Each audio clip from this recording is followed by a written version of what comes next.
All right, good morning, everyone, and welcome to our Flagler County Board of County Commissioners meeting for this morning, November the 4th, 2019.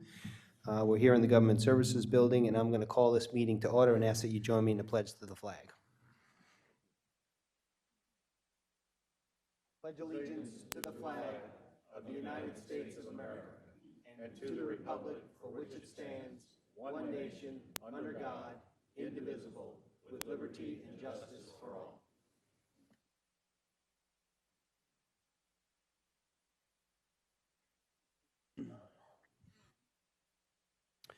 And as we do at the start of every meeting, we ask that you join us in a moment of silence as we think about all the good things that we have happening and going for us here in Flagler County. And at the same time, we also think about and remember all the brave men and women that serve us here locally in our law enforcement and emergency services operations. And we also, of course, can never forget the brave men and women of our United States military that keep us safe both here and abroad.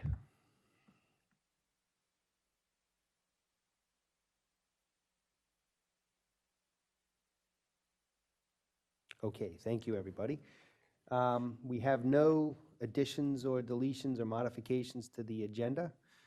With respect to announcements, a couple announcements. The county offices will be closed on Monday, November the 11th, in observance of Veterans Day. And the Flagler County Veterans Day ceremony will be held Monday, November 11th at 10 a.m. Right here in front of the Government Services Building. Flagler County is soliciting registered voters residing in Flagler County for the following citizen volunteer boards and councils. That would be the Affordable Housing Advisory Committee and the Economic Opportunity Advisory Council. And as always, those positions stay open until they're filled. And if you would like to be considered for one of those positions or you want more information, you can find that on our website at flaglercounty.org under Advisory Board Vacancies, or you can contact Ms. Mari Davis at 313-4094. Again, 313-4094, and Mari's email address is mdavis@flaglercounty.org. In terms of upcoming meetings and workshops, we do have a workshop scheduled for today at 1 o'clock right here in the Commission chambers. And we have our next regularly scheduled meeting, which will be Monday, November the 18th at 5 p.m. right here in the Commission chambers. So that takes care of all of our announcements and initial business. And we'll move into recognitions, proclamations, and presentations. And first up will be a recognition and acceptance of a donation from the Flagler County Historical Society. I think our County Attorney, Mr. Al Hadid, is going to lead us on that. Welcome, sir. Yes, good morning, Mr. Chair, members of the board. It's my pleasure to present to you something that we've been working on since May. That would be the Property Appraiser's Office, General Services, my office, and that is to prepare for and accept the donation of all the historical survey records from the time of the very first appointed surveyor for Flagler County, Dewey D. Moody, otherwise known as D.D. Moody, and he was appointed in approximately 1927, and he served until 1963 as the appointed tax assessor by the governor, and then reelected all the way through that period of time. These records dating from the 20s have been collected by James Phillips, who's with us here, and I'd like him to come on up. Oh, good morning. Jim Phillips has been surveying in his professional career, also an engineer.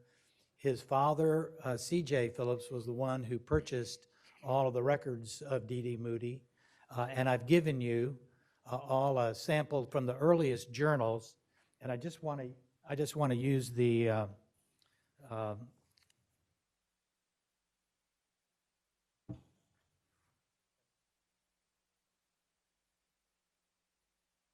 just want to use this so that the audience can see.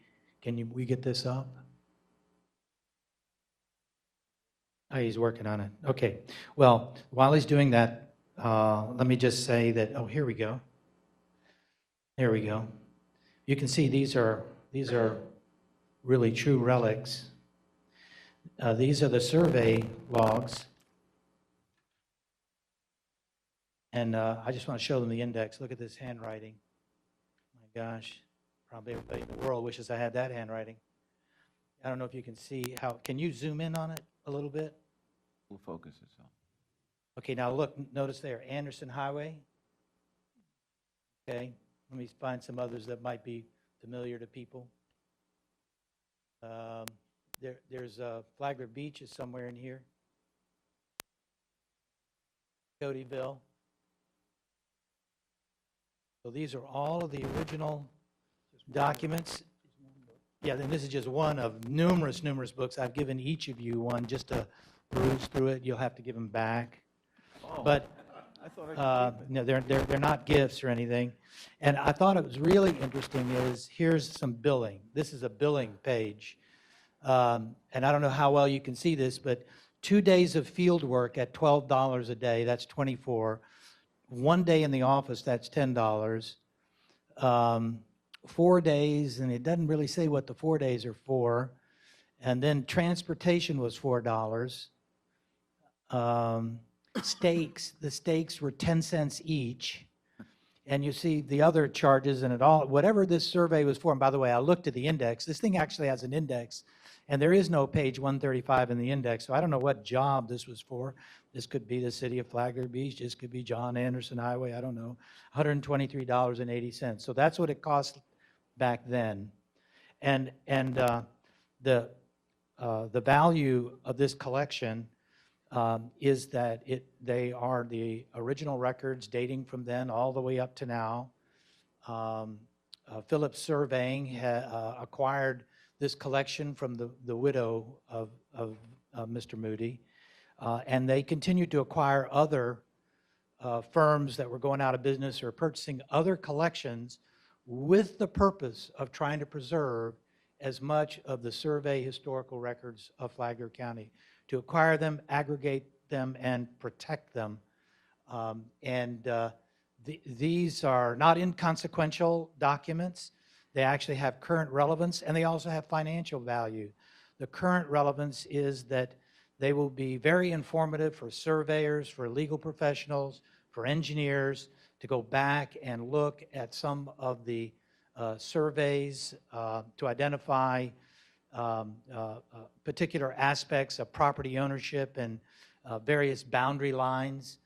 This is going to improve the quality of our GIS system and the property appraisers' records relative to property. This is a very huge gift to the county. So that's the benefit of it. And it has financial value. I remember, I think it was in about the year 2000. Jim will tell me if I'm right or not. But when I was in private practice, I was retained by an individual to do various historic preservation projects. And one of those projects was to acquire the records of D.D. Moody. And I went to Mr. Phillips and I told him, look, I represent somebody and he would like to buy your collection. And he said, no way. So he's always had, in my view, a servant heart for Flagler County. Some of you remember, well, that's right, I think only one of you were on the board at the time of the Moody boat launch issue, the ownership of the Moody boat launch. There were a lot of complicated title issues. One, I think, Jim, you admitted one of the most complicated title issues you've seen in your career as a surveyor. And I think it took from 1989 until 2009 to resolve it. And it ultimately got resolved. It was very complicated. We had to go back in and get some of those original records so that we could understand what was going on. By the way, all the problems created by the construction of the Intercoastal Waterway, that was the primary cause of the messing up of title boundaries and so forth. So I know we also have Jan Rieger and Bill Ryan from the Historical Society here. You guys can come up. I know this is very important for them because they get to go plunge into some of these notebooks, and there will be documented records. Mr. Moody kept detailed records of what he observed in the field. He found a lot of artifacts. In fact, he was asked by Governor Leroy Collins to identify all the historical sites in Flagler County. He did that in 1958. He listed all of the historical sites that he knew of based on his surveying and being out in the field. So this is a great gift to us. I'll just very briefly read the resolution and allow the stakeholders here. Mr. Gardner, Mr. Gardner here? He said he was going to be here. Okay, he hadn't arrived yet. Somebody in his office kick him. Okay, so here's the resolution. I'm just going to read it. It's very brief. Whereas on this 4th day of November 2019, James Phillips has donated the historical survey records from he and his family's survey and engineering practice in Flagler County for the benefit of the public. Whereas such donation includes the survey records of Dewey D. Moody, Flagler County's first surveyor, appointed by Governor John Martin in 1927, and in 1932 appointed tax assessor for Flagler County by the governor. And whereas C.G. Phillips, father of James Phillips, acquired the records of D.D. Moody from his family after Mr. Moody had passed away in 1964, whereas the Phillips family acquired the records of other surveying firms to aggregate and preserve the records for Flagler County, and whereas the records consist of field survey notes, maps, and surveys of areas throughout Flagler County, and whereas the Flagler County property appraiser will take custody of the donated records for the public good. By the way, it's approximately 14 filing cabinets. Whereas the records will improve the quality and accuracy of property ownership data stored in the county's geographic information system, whereas the records will facilitate research into the history of property transfers, easements, and survey monuments in the county, and whereas such records will directly benefit the surveying and engineering communities who perform work in Flagler County, the real estate legal profession, historical societies and groups, and public education. Now, therefore, the Board of County Commissioners of Flagler County accepts the donations of these records offered by James Phillips on this 4th day of November 2019. All right, great. So if any of you would like to make a comment, well, maybe I'll ask Mr. Phillips first. Well, to me, it's an honor to do this, and I just am so glad that we were able to finally accomplish this. Ellen and I talked about this for many, many years. It just all came together, and just happy to do it. And of course, we thank you for it. Flagler County Historical Society is always excited to come across new stories, new documents, new information, and this is particularly exciting. And I simply have to say that I know that Cisco Dean is very anxious to dig into these records. Thank you. Thank you, Mr. Phillips.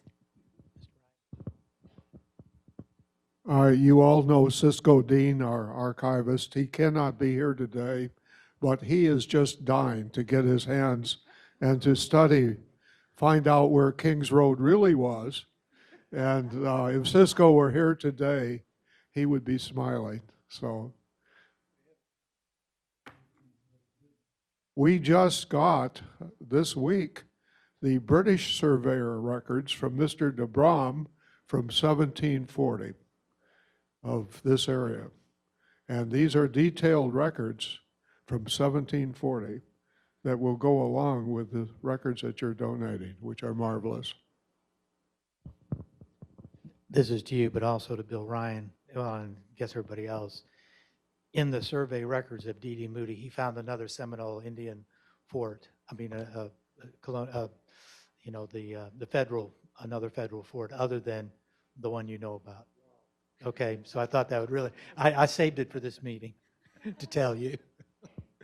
In any event, it's for your consideration. Thank you very much for your patience. Thank you all. So we want to move the accepting the donation of Flagler County Historical Survey records from James Phillips. Second. You have a motion and a second. Any discussion on the item, gentlemen? Not, I'll call the question. All those in favor of acceptance of the resolution, please signify by saying aye. Aye. Aye. None opposed? Okay, that motion passes unanimously. Thank you. All right, we're going to move into proclamations. And our first proclamation this morning is recognition of Veterans Week, which is going to run from November 11th through the 17th here in Flagler County. And I'd ask Commissioner Hanson if he would go ahead and read that proclamation. It's a pleasure for me to read this today as a 27-year Navy veteran, and I also served a year in country Vietnam, so it's a pleasure for me to do this today. A proclamation of Flagler County Board of County Commissioners recognizing the week of November 11th through 17th, 2019 as Flagler County Veterans Awareness Week. Whereas Americans owe their undying gratitude to all those veterans who have sacrificed their health and in many cases paid the ultimate price in defense of their freedom. And whereas the men and women of the armed forces continue to put their own health and safety in harm's way to protect our great nation. And whereas in 2018 and 2019, approximately 225 members of Florida Army National Guard units stationed at Flagler County Airport were deployed to the Middle East for a year. And whereas the freedom that the children and grandchildren of those veterans now enjoy is a testament to the generations of patriots who have served our great country. And whereas the veterans of Flagler County number more than 11,633, of which about 875 are World War II veterans. And whereas Flagler County will have events recognizing those veterans during Veterans Awareness Week, November 11th through 17th, 2019. And whereas the Freedom Fest 2019 will be held on Saturday, November 16th, 2019 at the Flagler County Executive Airport as part of the Veterans Day celebration. And whereas Veterans Day is the day we honor all those veterans who have made their noble sacrifice for freedom. Now, therefore, be it proclaimed by the Flagler County Board of County Commissioners that they hereby proclaim the week of November 11th through 17th, 2019 as Flagler County Veterans Awareness Week, and encourage all citizens of Flagler County to participate in the November 16th, 2019 Freedom Fest 2019 Veterans Day ceremony, honoring the valor and sacrifices of these brave men and women. Adopted this 4th day of November 2019, attested Tom Bexley, Clerk of the Circuit Court and Comptroller, and signed by Flagler County Board of Commissioners Chairman Don O'Brien. Thank you, Commissioner. I know we have some representatives of our Veterans Services here. Anyone care to contribute or comment? General? General? Always defer to the general. Start at the top. Well, I'd like to thank Flagler County for this great initiative. And as you get around the world and you serve in some of these places, and some of the veterans that are here have done so, the blessings that we have in this country are made very, very clear. So the veterans, in a way, have an advantage. And it's strange to put it that way, but I really do think it is an advantage of a foundation for the appreciation for what we have, and a commitment to do the best to secure those and promote those, not just for this great country, but for all of humanity. And it was my great honor and privilege to be able to serve. I know that I probably speak for every one of the veterans that are here when I say that. It's a calling to serve.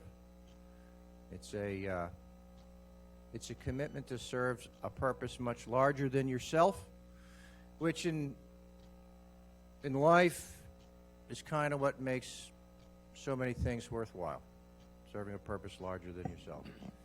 And again, I want to close by thanking Flagler County for this proclamation and designation of the week of Veterans Day. Thank you. Thank you, sir.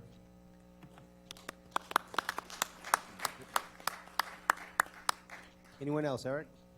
No? Okay. One last thing before we do our obligatory photo. Can I ask all the veterans in the room to please stand and be recognized? We sure appreciate it so much.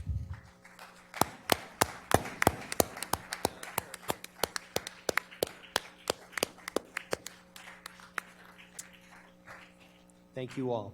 All right, would you gentlemen join us for a little photo up here, please?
Sure, Eric.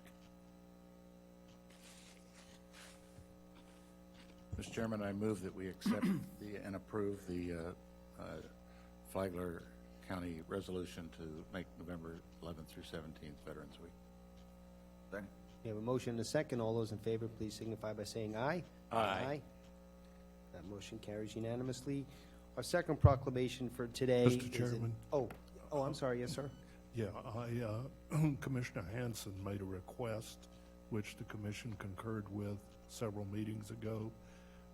It would be appropriate on the last item to give you the update on that request. Yes, I'm sorry. Go ahead. Good morning, Commissioners. Morning, Michael Esposito, Special Projects. To further honor our veterans and to follow up with your request, I have worked with our General Services Director, Heidi Petito, in adding additional veteran-only parking to several of our government buildings. So in addition to the two that we have at this building, we'll be adding two at the Kim C. Hammond Justice Center building, two at the Emergency Operations Center, one at the General Services building, and two at the main library branch in Palm Coast. Okay? And they will be installed this week. Great. Thank you. All right. You're welcome. Michael. Thank All you, right. Michael. Thank you, sir. Okay. Our next proclamation is recognition of Diabetes Awareness Month for November 2019. And I've asked Commissioner Sullivan if he would go ahead and read that proclamation for us. Thank you, Mr. Chairman. Proclamation of the Flagler County Board of County Commissioners recognizing November 14th, 2019 as World Diabetes Day and November 2019 as Diabetes Awareness Month in Flagler County. Whereas the American Diabetes Association estimates that nearly 30 million people in the United States are afflicted with or affected by diabetes, and another 86 million are still at risk for developing type 2 of the disease over the next decades. And whereas having diabetes elevates the risk of heart disease, amputation, kidney failure, and blindness, causing serious hardship for families across not only our country, but also our state and nation. And whereas diabetes screenings and self-management education will help individuals in the recognition of the symptoms of diabetes and provides an opportunity to follow suggestions for living a quality lifestyle. And whereas the International Diabetes Federation has established November 14th, 2019 as World Diabetes Days to educate citizens on ways to predict if someone is at risk for the disease, to help recognize the symptoms of diabetes, and to follow suggestions for living a quality lifestyle while they endure the affliction. And whereas Flagler County and Advent Health Palm Coast together recognize that the growing number of diabetes in our community make a strong case for devoting more resources to helping to find a cure, provide screenings, education, and support in the required lifestyle changes. And whereas Advent Health Foundation Palm Coast has formed the Diabetes Alliance, this alliance represents Flagler County Schools, Flagler County Health Department, Flagler County Free Clinic, Flagler County EMT teams, many corporate and private citizens that are all dedicated to beating diabetes. And whereas the Alliance will kick off November diabetes awareness efforts in Flagler County by flying the Alliance flag, distributing diabetes resource bags, lighting up the town blue, and a logo campaign throughout the county to continue efforts to raise the awareness and educate our community. Now, therefore, be it proclaimed by the Flagler County Board of County Commissioners that they hereby recognize November 14th, 2019 as World Diabetes Day and proclaim November 2019 as Diabetes Awareness Month in Flagler County to increase awareness of the risk factors and symptoms related to diabetes in order to improve the likelihood that people with diabetes will seek medical attention to avoid the devastating complications of the disease. Adopted this 4th day of November 2019, attested Thomas Bexley, Clerk of Circuit Court, and signed by Flagler County Board of Commissioners, Donald T. O'Brien, Chairman. Thank you. Congratulations. Pushing forward. Welcome, everyone. Laura, would you like to say a few words? Good morning. Thank you all so very much, the County Commission, Mr. Chairman. You have to identify yourself. I'm Laura Gilveri. Thank you. Clerk needs that. Okay, thank you. Sorry. Thank you all for this proclamation this morning and for raising the flag out front.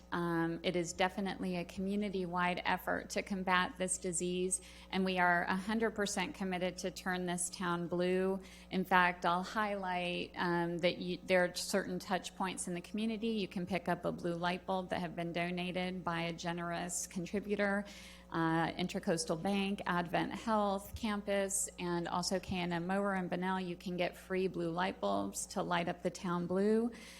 In addition to that, there are yard signs that a generous contributor donated as well at City of Flagler Beach. If you'd like to put a Diabetes Alliance I'm an Ally sign. And I'd like to thank absolutely everybody here who wore blue today. Whether you know it or not, you're now an ally. Congratulations.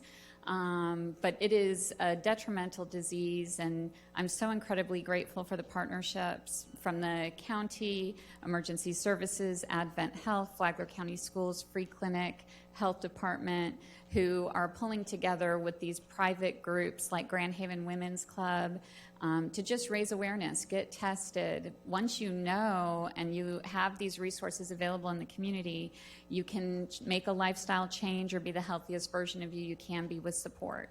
So we appreciate that so very much. You can follow us on Facebook, Diabetes Alliance. We post regular recipes. We have walking groups connected in there to try to get everybody moving and try to manage this disease the best they can. I am remiss if I don't recognize two other people, as I recognized many earlier. Lynette Schott joined us this morning, and she's been a great advocate within the school district for us. And then he rarely gets recognition in these circumstances, but John Subers is literally the wind beneath my wings and has to put up with a heck of a lot from me on a daily basis. So thank you so very much for this time and this proclamation this morning. Thank you, Laura. Anything else you want to, anybody else would like to say anything? Nope. Thank you All right, great. Thank you very much. Thank Please you. join us for a photo. All right.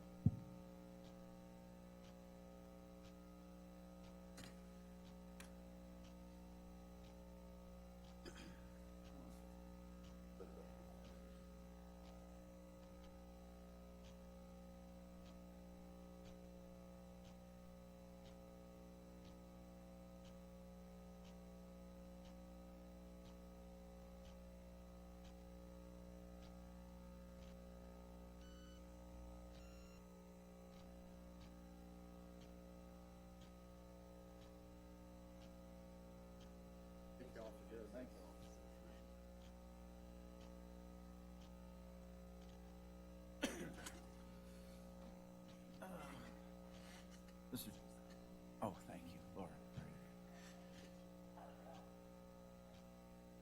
Mr. Chairman? Mr. Chairman, I'd like to make a motion to approve the Diabetes Awareness Month Second. proclamation. We have a motion and a second. All those in favor, please signify by saying aye. Aye. Aye. That motion carries unanimously. We'll move forward from proclamations to presentations. And first up is a presentation of our annual investment performance review as of the end of September here, 2019. And I know we have some representatives from PFM Asset Management, but I'm wondering if CFO from the clerk's office, Jennifer Barker, you want to kick that off for us? Thank you. I didn't see your boss here, so I assumed you were the person in charge this morning. Yes, thank you. Jennifer Barker, CFO, Clerk of Court. I just wanted to give you a quick intro on who these people are and why they're here to present to you, since a lot of you, we haven't had a presentation from them in some time. So first is the annual report of how the investments performed during the year over the course of this past year. And so they'll give you some slides and explain how things are and how we measure how you performed in relation to benchmarks. And then they'll go on to present you with the new investment policy.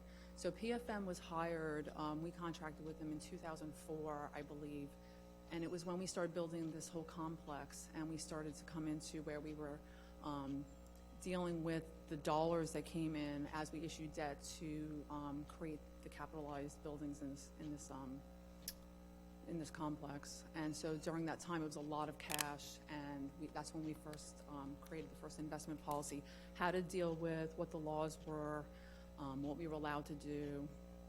And PFM put the first investment policy together for us back during that time. It was updated in 2009 and has not been updated since then, so it's a 10-year-old policy. And so the idea is to bring that policy up to date with the current times, to change the benchmarks to current conditions and what's acceptable in the industry. And I do believe they gave you also a comparative of what other counties around us and cities are doing to show how our policy compares. So Richard Pengali, I believe, is going to be the one who does the presentation, and we'd like to welcome him from Public Financial Management. Okay. Thank you. Thank you, Jennifer. Sorry. Good morning. Thank you for this opportunity to present to you. So, as Jennifer said, I'm going to start off with talking about the performance over the past year. You know, it's always a short presentation when you've had a good year. So, this will be a short one. The county had good performance in the fiscal year ended September 30, 2019. The portfolio had $1.4 million in earnings over the course of the year. If you look at the yield on the portfolio at the end of last year compared to this year, it went from 1.76% up to 2.19%, so almost half a percentage point increase in yield. A lot of that was largely due to an increase in short-term interest rates driven by the Fed raising the Fed funds rate. The portfolio continues to be well diversified in high-quality investments, and we'll talk a little bit about that and show you what that looks like. Unfortunately, the bad news is that good performance is not likely to continue in the near term here, given that the Fed has been lowering interest rates and the market is really projecting lower interest rates, and we'll show you that in a second here. So first off, I'll start off just giving you an overview of the portfolio as it stood at the end of the year. Throughout the course of the year, when funds come in, we work with staff to help allocate the assets. It's allocated usually in short-term, high-quality investments, largely U.S. government securities. At the end of the year, end of the fiscal year, it was 35% in treasuries, 65% in agency securities, so all U.S. government securities. Throughout the course of the year, interest rates have been falling, almost a full percentage point. And even as recently as last week, the Fed lowered short-term interest rates by another quarter basis point. If you look at where market participants are projecting short-term interest rates to go, you know, they think that we could see as much as another quarter to half a percentage point increase over the course of the next year. So continued projections of potentially lower interest earnings. The county's portfolio, in order to, you know, remain high quality, in order to meet your operating needs, is kept fairly short, which is consistent with other similar local governments. So it's directly impacted by what happens with short-term interest rates. So again, good results for last year, but we are expecting that going forward, we're going to see a little bit lower earnings. So I'll pause there. Questions? No, none from me. Okay. So the next presentation, and I'm not sure how to jump to that.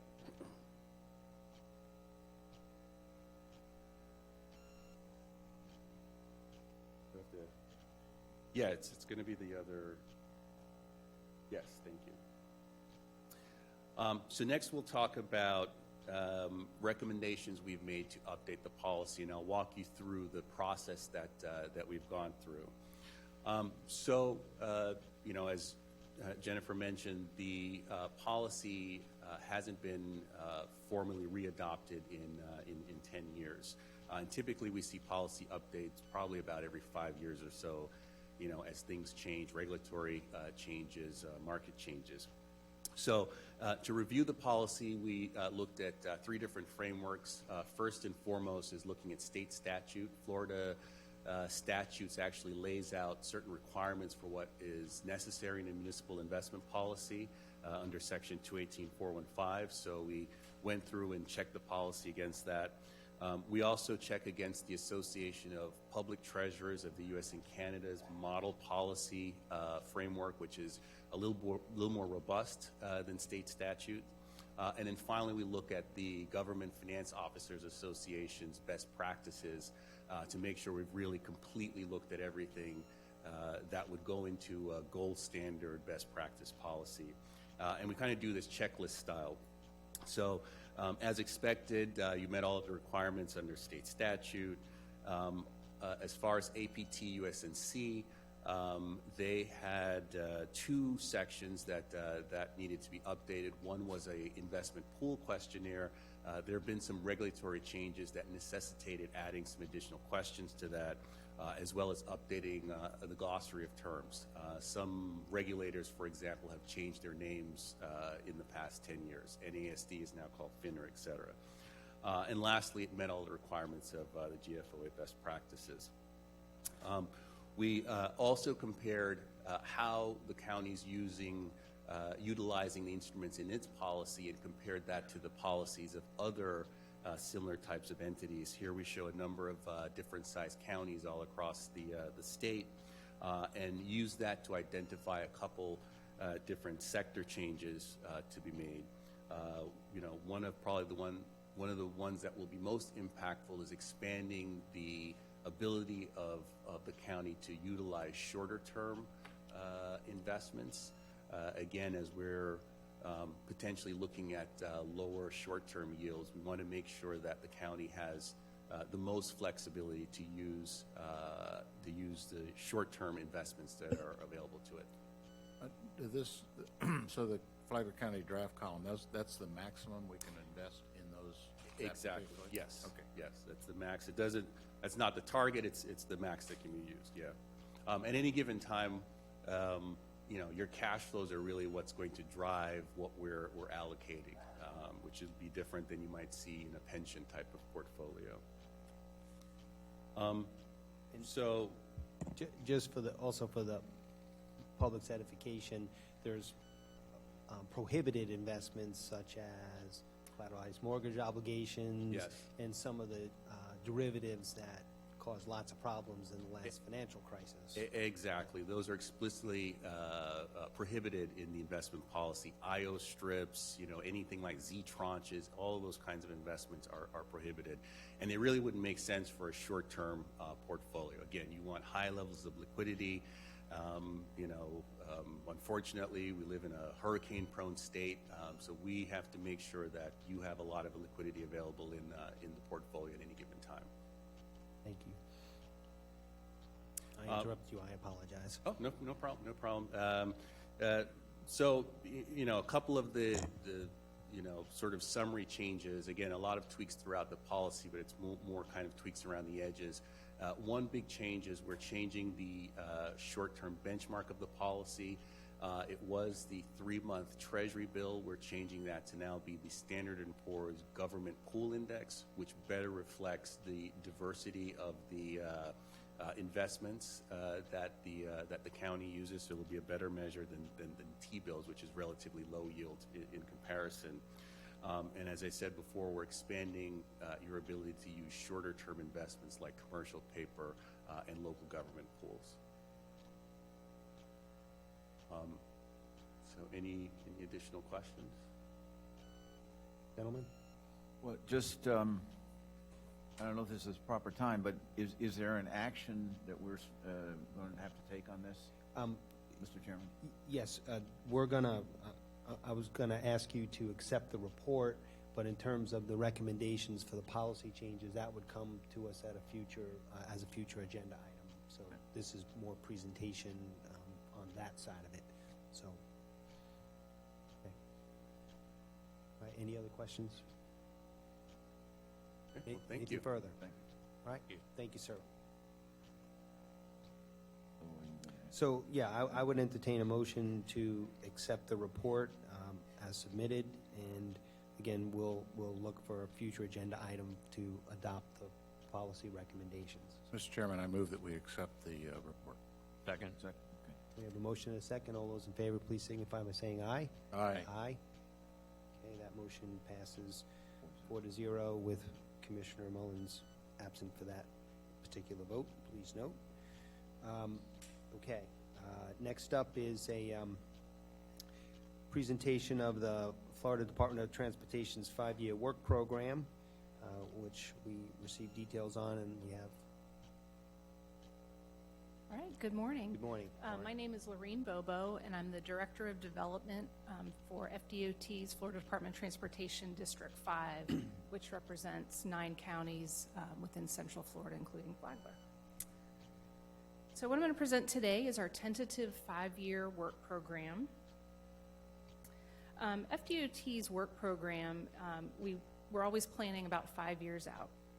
And this includes anything and everything that we might touch, including our roadways, but also public transit, seaports, airports, rail projects, modal projects, anything and in between.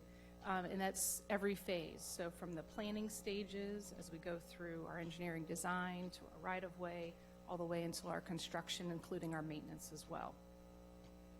We include projects that are on our facilities, on our roadways, but we also include local projects that we're involved with. So the types of projects that we work on, safety and security are always at the forefront. Then we work on our system preservation. Those might be our resurfacing type projects. We focus on pedestrian and facility, bicycles as well, because they're also using our facilities. Multimodal enhancements, so that might include buses and transit. Operational improvements, so that might be taking a look at an intersection and seeing what we can do to improve it. And then capacity improvements, which would be obviously adding lanes or turn lanes and things like that. We base our program development on the MPO priorities and as well as our FDOT and SIS priorities. So right now, we are in our current adopted work program, which is fiscal year 20, which is where we are right now, all the way through fiscal year 24. This was approved this last legislative session and began on July 1st of 2019. What we're working on right now is our tentative work program. So you'll see we added fiscal year 25 in, and our big focus is on the coming fiscal year 21, which will begin on July 1st of 2020 and on June 30th of 2021. This is the work program that year 21 that we will put forward to the legislature, and hopefully it will be approved. And once the governor signs that, that will become our adopted work program, 21 through 25. So right now we're in our public comment period on our work program. 2 weeks ago we held our online public hearing, and it is still updated online. That website is www.d5wpph.com. So that's d5wpph.com. fdot.com. We are accepting public comment through today on that website. The metropolitan planning organizations, they are able to make comments through November 18th. In December through March, this is when the legislature will review our statewide work program, and with adoption on July 1st of 2020.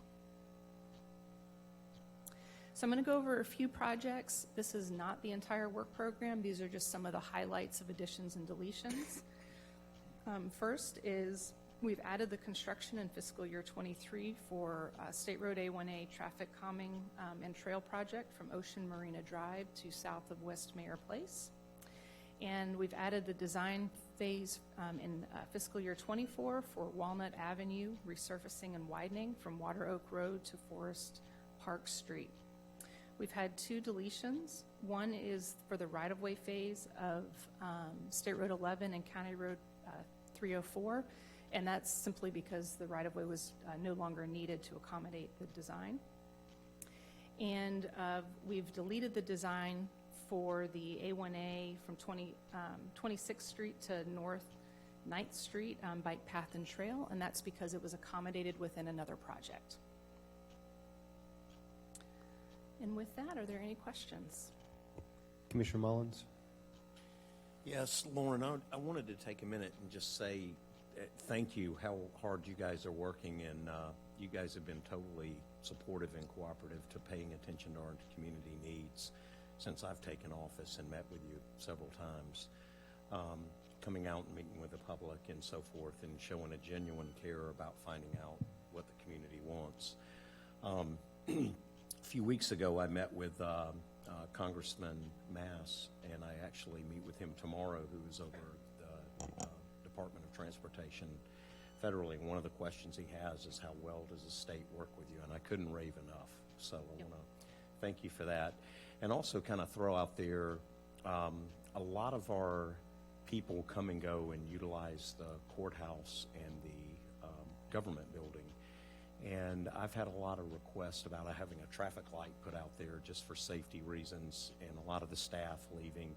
It can get hard, and doing that left-hand turn can be a challenge. So I'd love to explore that with you a little more. Yep, I'll take that back to our traffic operations group, and I'll follow up. Thank you. Okay. Great job. Thank you. Commissioner Hanson? Just a policy question. I get asked all the time about stop signs for bicyclists on bike paths. What is our FDOT policy on it? What, stop signs or no stop signs? I am not sure that I can answer that question. I apologize, but I will take that back to our modal group, and I'll get back through.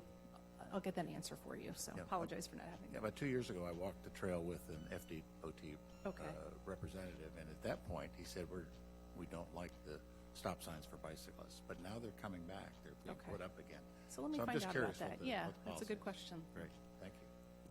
Commissioner Sullivan? Right. Thank you again for the presentation. And I guess my question, and sometimes it seems I get behind on recommendations for FDOT projects and all that get approved. So if our Faith, if you're here, I'd like to just ask her to, are we in sync right now with FDOT on the plan and so forth?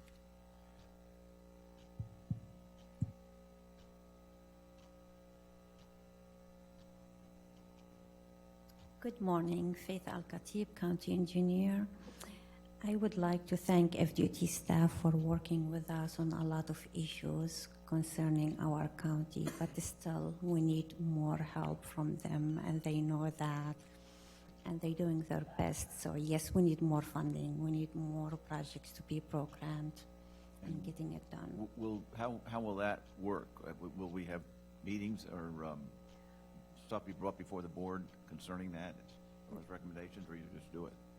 There is ongoing meetings between us and between FDOT staff, and they are a great team to work with. And whenever funding available, or if we need any help for any safety studies or recommendations, we really working with them on monthly basis, sometimes weekly basis. Can I say this too? I want to reiterate this too, Faith. You and the staff doing a phenomenal job working with FDOT. the projects we've gotten together. Y'all have been very quick in getting them resolved, and the West has had a tremendous amount of safety issues addressed and more being addressed, and I really want to thank y'all for that. Okay. All right, any other questions, concerns? No. Thank you, Laureen. Thank you. Okay, before we move into the community outreach portion of the agenda, I'm going to insert just one additional item here. Chief Petito is going to introduce some of our newest firefighters that I believe were originally students in our academy, and we're real proud of that. I think that's what you're going to tell us, but welcome, Chief. Good morning, Don Petito, Flagler County Fire Chief. You stole my thunder on that one, by the way, Chair. Because we don't usually introduce new hires to the commission, but today is a special day because behind me you see this is the first graduating class of the FPC Fire Academy, and we brought with us Mr. Tager and Ms. Sands and Ms. Schatz, who should be up here because I'm sure they're going to want to say something about that program, which is a true classroom to career form of class that we're doing now, and it's the only class in the state of Florida doing this. So should be pretty proud of Flagler for doing that. So Lynette Schatz, Mr. Tager, Ms. Sands.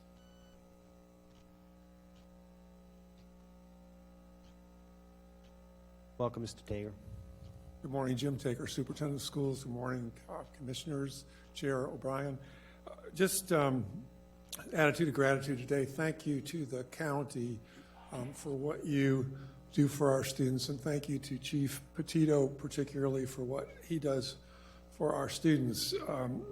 This is my third year here, and I've been looking forward to this day greatly. I think the program that we have for students with Classroom to Careers is the best in the state and one of the best in the country.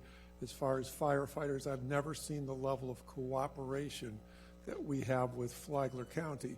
And talking to the principal of the school, our job is to make all of our students successful. And students are coming to school just for the Firefighting Academy flagship. So I think what you offer for us is you're offering future opportunities for our students. We're so proud of the three young men that are standing behind me. Lynette Schott is our Director of Community Engagement. Carrie Sands, Assistant Principal, and Tom Russell is Principal of Flagler Palm Coast High School. I'm proud of them and the work that they do, but mostly just want to thank you as a county. This is a special day for us, and when young people have futures, you all are doing a fantastic job, so thank you to all five of you. And Chief Petito, thank you.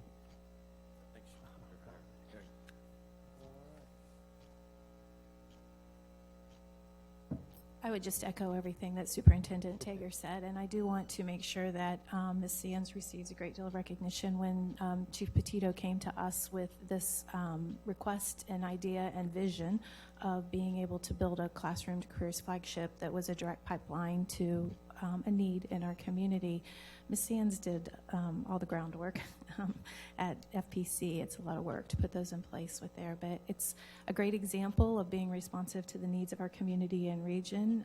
We are excited to be able and very, very, very proud of our students that have accepted the challenge to go into this career and look forward to many other opportunities in many fields being able to fill a need in our community. Thank you. Okay, thank you. And gentlemen, thank you very much for your service. We're proud of you, and we look forward to good things from all of you. Don, can you introduce them? Yeah, please. I'm going to let them introduce themselves. Yeah, that'd be good. Hello, my name is Noah Dunaway. My name is Dylan Kronk. My name is Bo Krydoff. All right. Okay, that's great. And, Congratulations. Most of the kids that are in the class don't turn 18 until after they graduate high school. And I wanted to point out that Bo, the big tall guy here, he was riding with us while he was still in high school. He was so dedicated to the job. So we think that we probably got some of the best employees standing right behind us that are going to be here forever. So How many in the program right now? 150. Yeah. And it grew. Should keep us for a few years. Oh, yeah. It would be able to staff most of the fire departments around here. Guys, your parents, I'm sure, are proud of you, and we are too. Great job. All right, round of applause. Congratulations.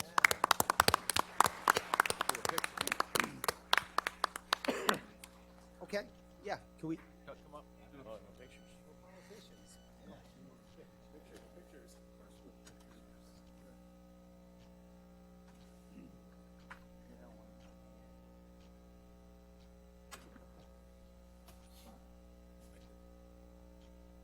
Come this way a little bit. I think we're. There we go.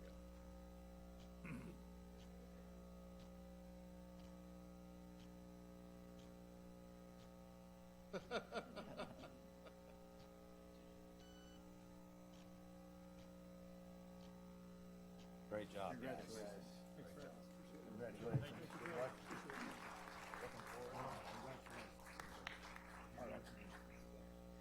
Great job.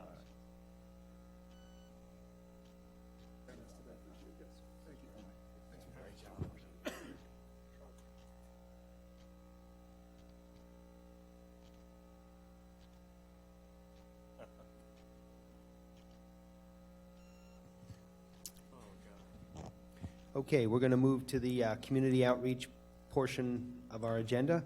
And again, this is a reminder, this is a 30-minute time period allotted for public comment on any consent agenda item or topic not on the agenda. Each speaker will be allowed up to 3 minutes to address the commission. We ask everyone to be respectful, and speakers should approach the podium, identify themselves, and direct comments to the chair. Welcome, sir.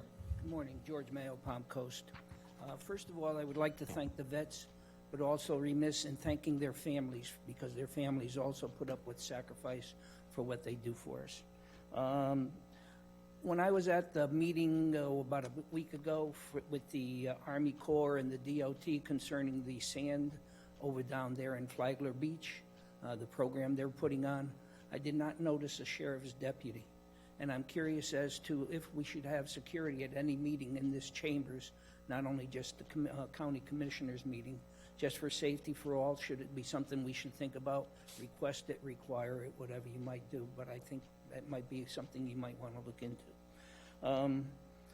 I also just read that President Trump has signed off on money for Hurricane Dorian, and that Flagler County would be getting some of that money. I'm curious as to if that will just go into the general fund. Does that have to be used to replenish the sand?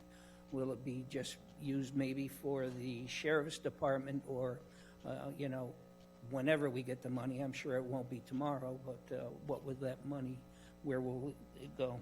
Also, it was a little vague with the presentation of FDOT. They said they were deleting the design of the roundabout at Cody's Corner. Does that mean there will be no roundabout there, or they're just deleting the design? There was a piece on the news this week in Orange County. People were complaining about cars speeding through their neighborhood, and they wanted a stop sign is all they were asking for to slow cars down. FDOT came in and looked at the situation and says, okay, we're going to put in a roundabout. So it seems like roundabout is in their mind. Stop signs, stop lights are kind of obscure now. If you have a problem, we'll put a roundabout. So Mr. Mullins asked for a stop sign or stoplight out here. If you ask any more, we'll probably have a roundabout as we exit the facility. So thank you very much. Next speaker, please. Joan Apatow, Plantation Bay. I want to commend Don Petito for everything that he's done for the county in the past 15 years that he has been our fire chief. And I just hope that our county administrator rethinks his decision in regards to Jared Shoup and Don Petito. My other question is, I have questionable thoughts and concerns about the attorney that Mark Herron that is representing Flagler County through their insurance carrier. He represents the commissioners and any employed personnel in our county. There were past ethics complaints against past commissioners and our current attorney, Al Hadid. Mark Harron has been paid through the insurance company for ethics complaints pertaining to Flagler County employees, and also has been paid very large amounts of money that we, the taxpayers, have paid him for. Now, my question is he on retainer for Flagler County? And he represented the commissioner, or Al Hadid, okay, and Craig Coffey in regards to Kimberly Weeks. Now, Kimberly Weeks happened to be one of the most honest employees here in Flagler County. The reason that she lost her job and all of the horrific advertising untruths that went on with her had to do with Al Hadid and Craig Coffey. Now, Al Hadid represents Flagler County. He is also a very questionable attorney. I want to know why Al Hadid is still representing us, the taxpayers. He's not representing us. He's representing county commissioners, of which we voted you into office to represent we, the taxpayers. Past and present have done a very, very poor job for we, the taxpayers. And my feeling is that Mark Harron and Al Hadid should be fired. Okay, thanks, And Ms. you should Safdalo. get an attorney here in Flagler County or within the county Ms. to Safdalo, represent you. We're done. Thank you. Thank you.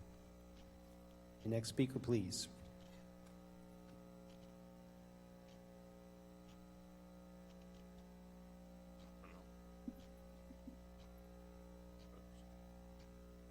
Jane Gentile, Youth Plantation Bay.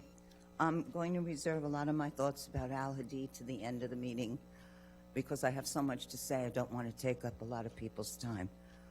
First, Don Petito, his staff, I think, I don't know if I was in that bad shape, but I have COPD, and when I get attacks, I had in the past year 3 attacks. My husband offered to take me to the hospital. I was so petrified, I said, no, call 911. Don Petito's staff not only treated me like a princess and got me to the ER within 15 minutes, you can tell by looking at people's faces if they're happy or not happy with who they work for. And since I know Chief Petito for many years, as I was sitting in the ambulance being pampered and being told that only the good die young, so I got lots of years left, I asked the guys, are you happy under Don Petito? And you could tell. He is the best thing that has happened as far as I'm concerned. If Don Petito leaves, I don't think the people in rescue will be as happy as they are now. And my goddaughter, Alanya McCrae, she's 5'9". She is in the program right now, and she just entered high school. And she showed me, I'm too bad I don't have the pictures on my cell phone. She is so happy, and she's in the program right now. The other thing, well, I have a minute, 20 seconds, FDOT.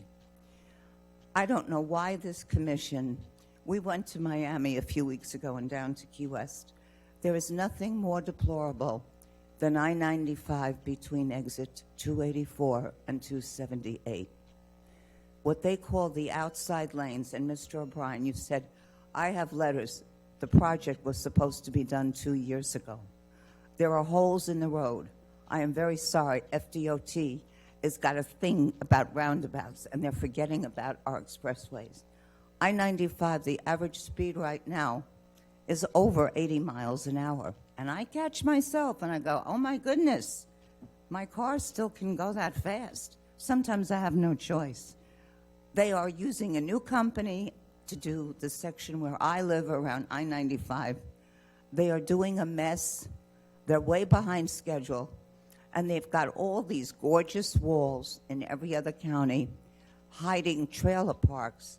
But we, those people who live in Palm Coast and Plantation Bay, get the noise from the traffic because they do absolutely nothing for us here. And I'll reserve my other comments. But Don Petito needs to stay more than anybody else in this county. He's got to stay. Okay, thank you. Next speaker, please.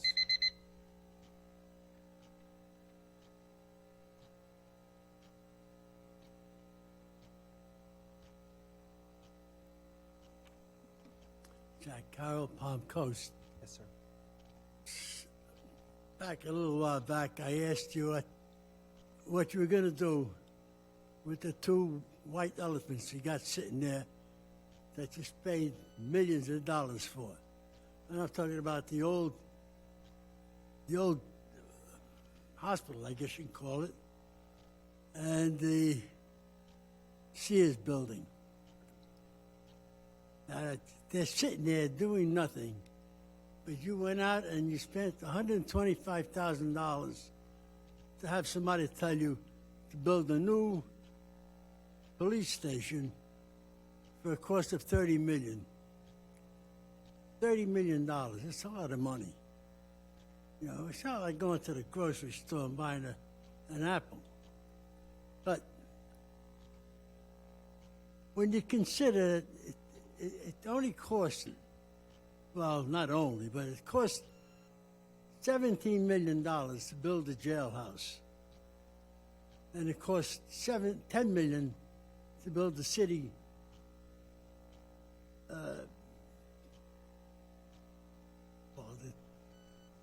but you know what I'm talking about. Anyway, but the point is, $30 million, and then you say, well, we're going to get it down to 15. Let me ask you something. What is so important about building a new building when you can take that $15 million and refurbish these 2 buildings you got sitting around doing nothing? And it's costing us money to keep it and maintain it. So, hey, get off your asses and do something.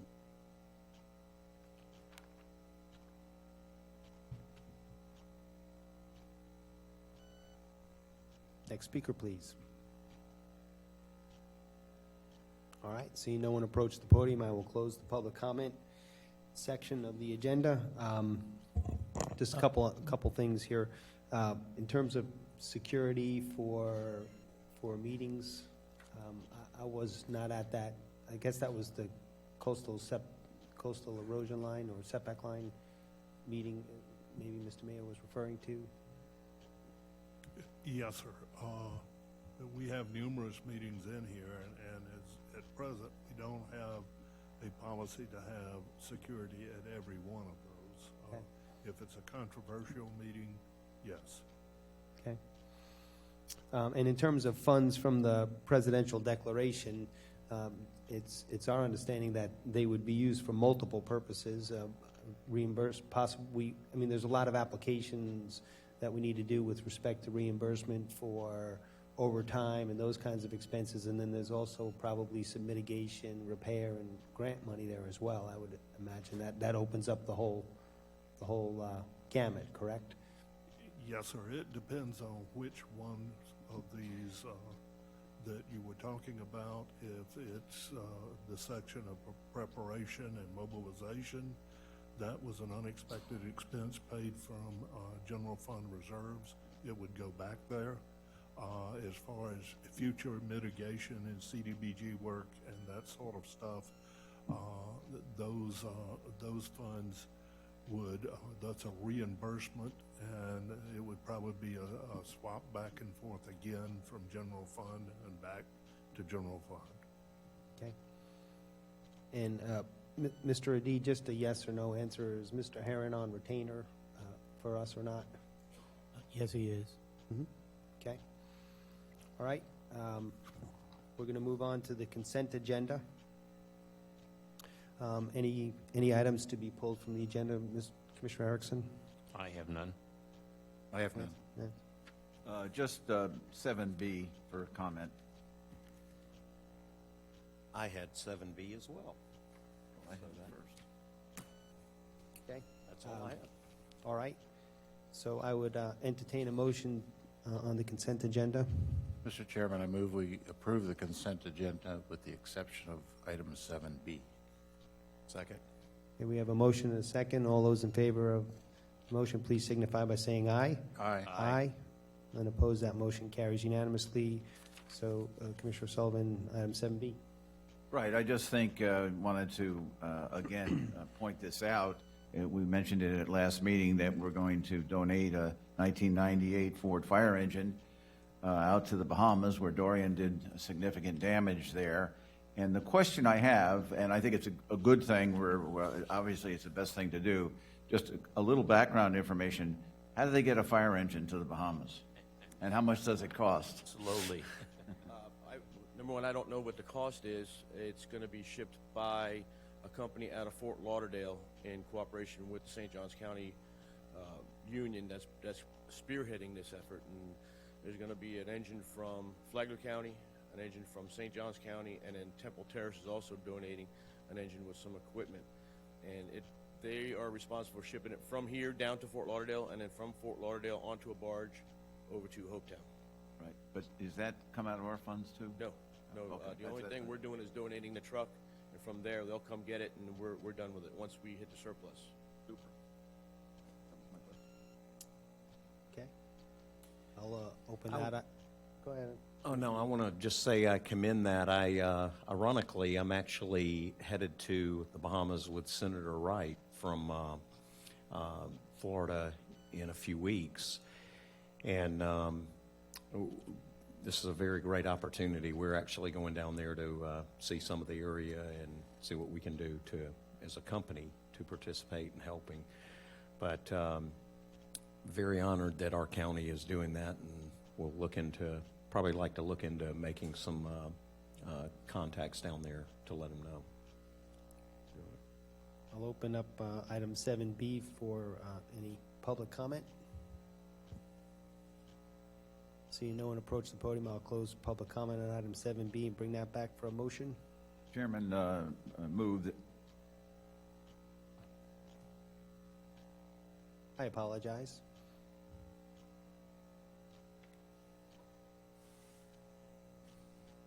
Regards to the fire truck, thank you, Don. But I would think with all of the connections that our Commissioner Mullins has with Washington, he would be able to take care of the expenses of this truck going to the Bahamas. My question. Thank you. Okay. Anyone else for public comment on item 7B? All right, seeing no one come forward, I'll close public comment again, bring it back for a motion. Motion to approve item 7B, consideration of donation of 1998 Ford fire engine to the Hopetown Volunteer Fire Department in the Abaco Islands of the Bahamas. Second. We have a motion and a second. All those in favor, please signify by saying aye. Aye. Aye. None opposed. That motion carries unanimously. Okay, we'll move to general business. First item is item 8A, and that's two appointments for the Parks and Recreation Advisory Board. Ms. Davis? Good morning. Mari Davis, Flagler County Administration. As you mentioned, we have two open positions to the Parks and Recreation Advisory Board as members for a 2-year term.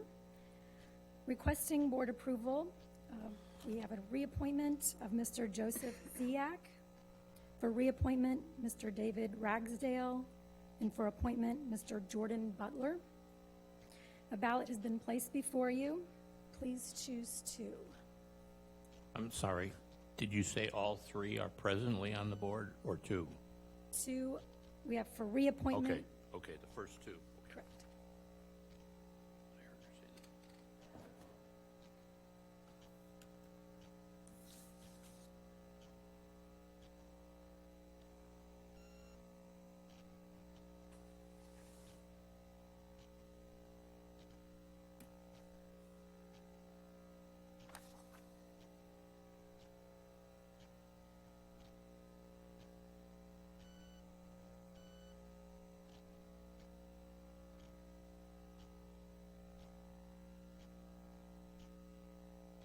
We have the two gentlemen for reappointments, Mr. Ziak and Mr. Ragsdale.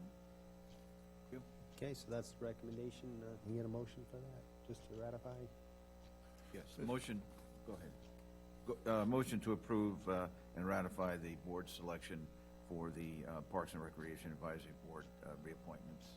Second. All right, all those in favor, please signify by saying aye. Aye. Aye. None opposed, that motion carries unanimously. Item 8B is consideration of approval of the Flagler County Tourist Development Office 2020 to 2022 strategic plan. And we welcome Ms. Amy Lukasik, our newly appointed Tourism and Marketing Director as of today. Thank you very much, County Administration, and to the Commissioners. It's a great honor, and thank you for the appointment and your confidence in me. And I'm very excited for the future, and this is perfect timing to be able to present the strategic plan that we have worked very hard on. There's a few things I want to start off by saying for the record, that the county's tourism office is 100% funded through a 5% tourism development tax that is imposed on someone when they stay overnight in a hotel, a campground, an Airbnb. And this fund does not come from residents or the general fund. And also, there are statutes that we have to follow of how this fund is spent. So we're not able to build sidewalks, put streetlights, repair swales. So we do follow Florida state statute. And it's important to note as we get into the strategic plan, it's a 3-year plan, but this doesn't necessarily mean everything that you see before you that we will be able to accomplish and complete. We would hope to do so, but as you will see as we go through the different tactics, it involves other organizations and municipalities even, and of course resources and funding are a key component in accomplishing these tactics. All right, so here's the purpose and how it was created. So the 2020-2022 Flagler County Strategic Tourism Plan, it sets the roadmap for the Tourism Development Council and the Tourism Development Office to connect residents and visitors towards economic growth and improved overall quality of life. The plan, how this was created, was by no means the Amy plan or even the staff's plan. It was a combined efforts of community stakeholders, elected official, industry partners. It included online surveys and one-on-one interviews. So I look at it, this is the community's plan. And the common themes that were most predominant, we have created 3 pillars. And each pillar has a goal, and for each pillar, the goal will also have objectives and tactics that were developed. And to be successful within this plan, within the pillars, means we are trying to strike a balance between all 3 pillars. And some of the goals I'm going to go through a little bit more quickly than others. Also, our staff will be leading the charge in a lot of these tactics, but as you will see, there's a lot of common themes, like I said, and the support and involvement of the community will help determine our success. So the first pillar here is the destination development that we'll be focusing on. The objective here is to increase the exposure of the ecotourism magnets that we have in our community. That includes the trails, our beach, and specifically sometimes the sea turtle nesting season, our estuaries, marine land, conservation areas like Princess Place Preserve and the Ag Museum. We want to look at creating visitor experiences within those areas and creating packages and advocate for any future improvements that need to be made. But these experiences, it's also a way to help us involve the visitor so that we can teach them how to protect and preserve the environment as well for those key target areas. And if you have questions as I go through them, I can take them at that time. All right, so the second objective under the destination development is improve signage and environmental messaging. And this one includes working with the city of Flagler Beach for a lot of that. A lot of aesthetic and curb appeal improvements was a common theme that we felt we needed to make. You know, when you go over the bridge to really welcome the visitors, we probably need to do some improvements there, and also some wayfinding signage throughout the county when needed. All right, the second or Could I the just third. ask? Yeah. On the signage, one of the things I've heard at some meetings I've attended and so forth, that a sign out on 95 telling people how close the beach is off 95 and so forth. Is there any movement in that area?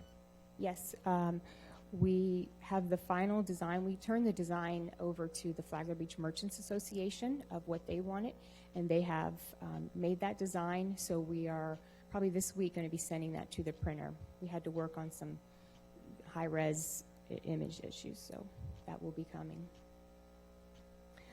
This objective here specifically talks about the arts and culture community that we have. And the most important tactic on here is probably the last one. We're looking to kind of group together all the arts groups, all the historical groups, and culture in general, and create a council. And the council would basically help with execution of events, any initiatives that the group wanted to do as well. So that what's happening now is there's a lot of small groups, and we feel like we need to start combining folks to work together. And we are, on a note of that, we are looking at St. John's. They have an arts council, and it works really well, so we may take a lot of pieces that they do there. All right, the last objective under the destination development is enhancing event facilities. There was a recent facility audit that was done, so we're going to look to identify which fields, which venues need some improvement, so that can kind of take us to the next level with our efforts. Are we losing any of the fields to City of Palm Coast? Weren't they converting some of the kickball fields to baseball or something? Yes, they converted 2 general purpose fields to make softball fields, and that was a result of the facility audit. So, you know, one of the things we're looking at is what are some things we can do maybe to enhance and improve Wadsworth. That hasn't been done in 20 years, so that's one of the things we'll be looking at. All right, the next pillar is the visitor experience. This one is about the festivals and events that happen here. And just in short, the consensus was that at this time, staff is not going to be the sole event organizer, planner, financial backing of events. It takes months and months of planning, of staff time, with very little return. So we felt we need to work with organizations as if we were to hopefully have this Arts and Cultural Alliance, work with them to identify maybe 4 events that happen, 1 a quarter, 4 that can happen through the year that we can support and help develop and grow to become signature events. We're going to be taking the next 3 years to really focus on our destination and the visitor experience. And this one, of course, goes without saying. This is support the sustainability of Flagler County's beaches and the environment. We will continue to appropriately guide the TDT revenue towards beach renourishment efforts. We also will look to expand the Dodge the Dunes program, and this is part of that messaging for conservation and education to residents and visitors.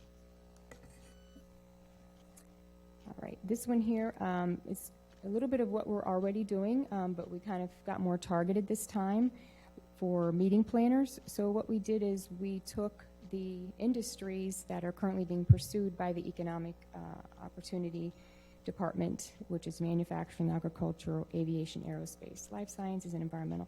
So when we look for meeting planners, we are going to specifically concentrate on those industries. In our strategic plan, we want to work more and be more of a partner with economic development so that our efforts are synergistic.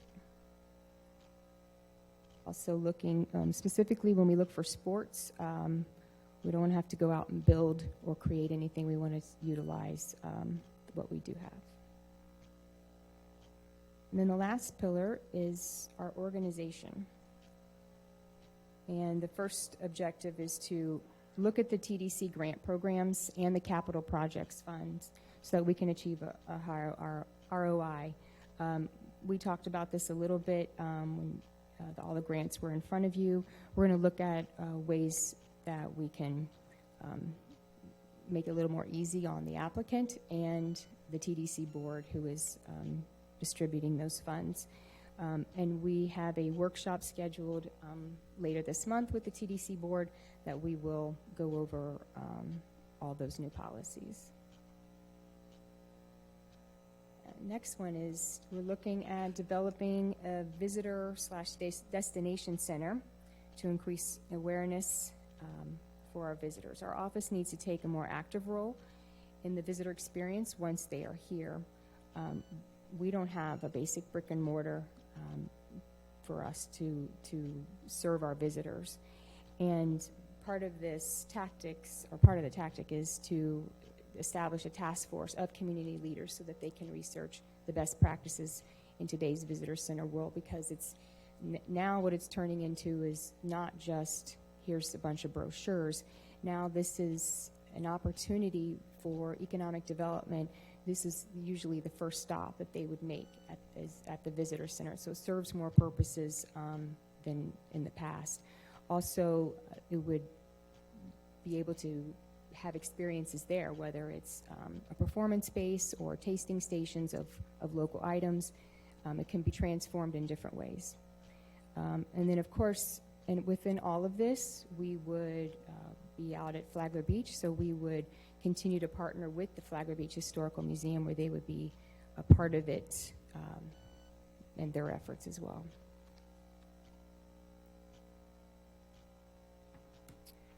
All right, the next one is, in my opinion, the most important one.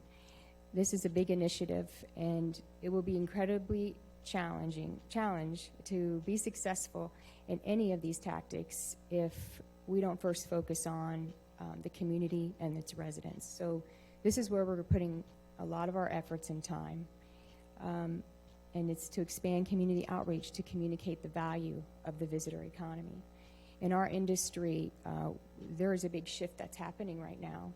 And what we're looking at is going to become more of a community shared value. We realize now that it's our residents that are our ultimate customer. In the past, it was, the hoteliers. They're the ones paying the bed tax. So we always looked at them as the customer. Then it turned into, well, no, it's the visitor. That's the customer. They're paying the bed tax. And right now we see, no, it's the residents. So our role is to build value in the community by connecting local organizations, community members around the issues that impact the overall experience. It also involves, we no longer look solely on ROI statistics and visitation numbers. to be a measure of our success. It's our residents. So this is a big project, but it's the one I'm most excited about. We don't do a good job, not just us, but as an industry, of telling our story of why we exist, what we do, why what we do is important, and how it impacts their lives positively. And the last one is to optimize staff and operational responsibilities. Obviously, there's a lot to do here, so we need to look at realigning some jobs, responsibilities, and assign those roles. We need to look at, as a staff, as an organization, what are our values? What is our mission statement? What is our vision? What do we want to accomplish? But within all of this, we want to promote collaborative and cooperative efforts within the community. So partners that may not have typically been a tourism partner will now become a tourism partner. And in conclusion, I just had this I wanted to pass on. So obviously this plan addresses several key issues that focus on developing a vibrant and sustainable tourism destination for our future visitors and current residents. However, we realize that we need to be in a constant state of learning and listening to our visitors, residents, and community partners. If we have learned one thing since Hurricane Matthew, is that we must be ready for change when the situation calls for it. Sometimes that's Mother Nature, sometimes it's the industry or economic times, sometimes it's the visitor that changes what they need, want, and expects from us. And we must embrace a new mindset of change in order to elevate Flagler County for future success and sustainability. That was Amy's commentary. And I'll be happy to entertain any questions. Yes, I think we do have some questions. Commissioner Mullins? Amy, I want to commend you again. Good job on this and revamping and refocusing tourism. It's needed it. Just last week, I was over at Sandestin for an event, and I sat down with their economic developer and their tourism, and we spoke a little bit about the event and what they were doing. It's a very large charity event that rented hundreds and hundreds of rooms for 5-6 nights. Brought in a lot of celebrities, a lot of different people came into the community. Businesses were heavily engaged. They do these events very often. They're much larger than the stuff that we've looked at and we've done, and we certainly have the facilities here to do it.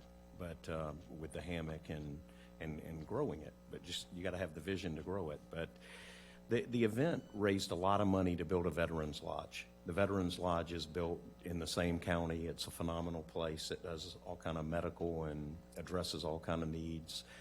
But in talking to tourism and economic development, they both shared with me that this event alone, amongst many other events, has brought in businesses, has brought in residents, people that live there. Some of these celebrities made their homes there, is what they told me as I walked through and spoke to them. But what struck me the most out of everything we talked to, that area has the third lowest property taxes in the state of Florida. And they attribute it to the tourism. They attribute it to the growth in what they focused on. And they don't just do the people in and out. They do events, they do destination. Just for example, we had a very big weekend this past weekend, the Georgia-Florida weekend. They benefit a lot up in Fernandina. And there's a lot of input and concern or curiosity about going a little more south, that they want rooms and they want to be in a place like this. So just opening up and seeing some of these avenues and getting our taxes lower, that's what I'd love to see us focus on and do in bringing some of these events. And certainly we've got Marineland, we've got Flagler Beach. I like seeing the collaboration with Flagler Beach. I mean, certainly the taxes out there are getting higher and higher, and they're going to continue to push people out of there. And it's nice to know and see opportunities like this. And I applaud you for looking into that and encourage you to continue. Commissioner Hanson? Yeah, this was a very worthwhile project that we took on, and thank you for doing all the things you did to do that. But there were three things that struck me as kind of the takeaways. One was we need to tie our efforts closely to our economic development folks, and Amy's going to do that. That's one of the things we came out with as an objective.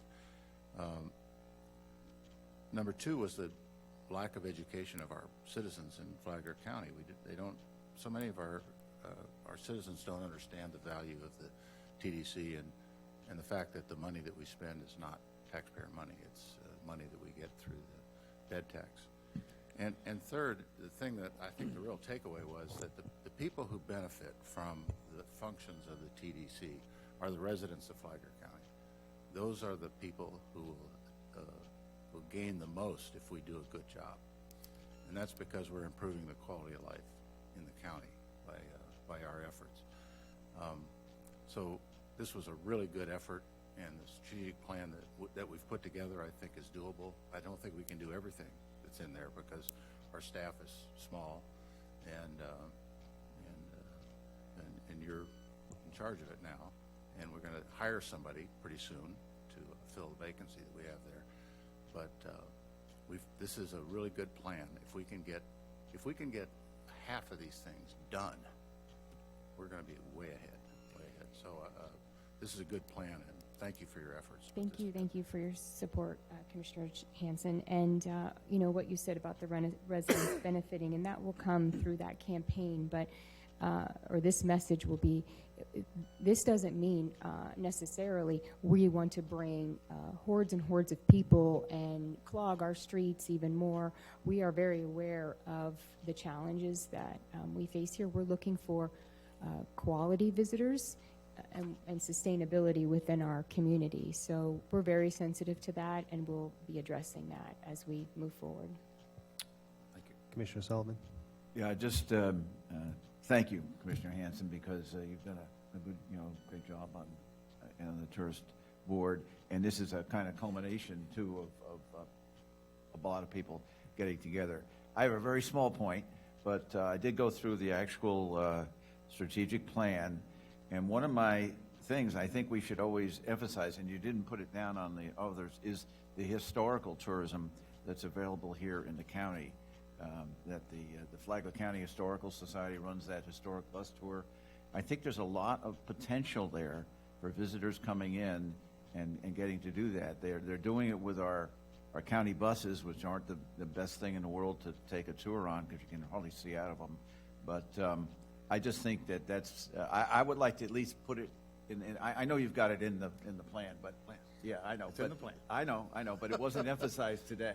I'm just kind of make the point. I think it's important. Okay. We have a bullet in there, just Yeah, says Flagler Historical Museum. Yes, so anything with the historical groups, anything they wanted to do, improvements, add new programs, we are all for that. It would fall under and through that Arts, Historic, and Cultural Alliance. So they would be the driving force. They're the experts in that. And so I got you. Yeah. I just like to see a little more emphasis on the value of that.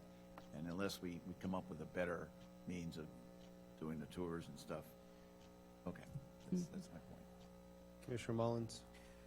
No, I want to kind of push back and say with what Commissioner Hanson said, I think the community needs to, and I really appreciate that, being re-educated. So many people have moved here and go immediately, well, I don't want anyone else here. But realistically, they can't afford the property taxes going up and supporting what they need.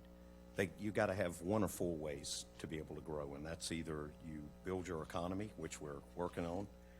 You have much more homes, which that doesn't seem to be the answer. Or you have a lot of higher taxes, which is what's happening, and then these same individuals are the ones to scurry and whine and complain, and the focus needs to be on building an economy, building a tourism, and that needs to be the focus, and I really think that's important. And then re-educating the regular citizens. So many are saying it and complain, and I've always heard a great saying, an empty can rattles loud, and we need to be able to come back with facts and come back with this is what we want the community to evolve in, because I think there are very few people that are originally from here, and everybody came down on a vacation or kind of passing through. And to be able to push a campaign and say, well, we don't want anyone else here. That's great, but the money, you got to come up with the money somewhere to generate it, and that tourism's a great avenue. Yeah, we like to say we import taxpayers, and that has to be the foundation for everything that we want to do going forward, is that education and support and involvement of the community and the residents. So that'll be one of the first things we start to tackle. Yeah, great job. Amy, I had some comments and a couple questions. I'm very interested to see what kind of concepts you come up or thoughts on the visitor center, so I encourage that. With respect to the local grants, if I read that correctly, it looked like two things. One, you're considering some sort of a rotation over time, maybe, and/or if an event becomes profitable on its own, it may not need to have a local grant to support it. Yeah. And that would free up money for other events. Is that one of the things? What I will present the TDC in the workshop, and beforehand, so they have time to do their homework, is different ways of looking at it. So it's whatever the board desires, but those will be options, because those are things that we've heard time and time again that we need to look at. So that will be there for the board to approve, and then it will come before you as well. Yeah, I look forward to further dialogue on that. Do you want to say something? Yeah, we as she said, we have a workshop planned, and with the members of the TDC, and that's what we're going to do. This last year, the forms were filled out incorrectly. They were not clear about why they wanted the money, and what they were going to do with the money, and so we're going to fix that. Yeah, so that's why we're doing it. Yeah, I think that's great. I look forward to that. I also liked the fact that you're going to try to lessen the reliance and targeting more non-field related sports kinds of activities, because, to the extent that we can free our fields back up for our residents and not be consumed by some of these huge tournaments, I think you're on the right path there. So I encourage that. And I'm also I'm glad that you're going to focus more on arts and culture. I think that's critical. We've talked about that for a while, so I encourage that. And then I'm also very interested to see the results of the inventory that you come up with respect to all of our facilities, including the fairgrounds and Wadsworth Park. You mentioned that. So Yes. The City of Palm Coast actually led that study, and I can be happy to share it with you ahead of time. That's available now. We have it. Okay, We have great. it. Okay. And then the last thing I would ask you to think about is some sort of an annual reporting of progress on the adopted objectives. I would really like to see that, or maybe semi-annual, or some accountability back to us as progress does or doesn't get made, so we can talk about it. Absolutely. And you'll know, too, because a lot of these items will need to come before you as well. But absolutely, that's part of our organizational excellence, is being more transparent and accountable. Great. Okay. So I'm going to open this item up for public comment before we entertain a motion. Anyone from the public wish to comment on the strategic plan for the Tourist Development Office?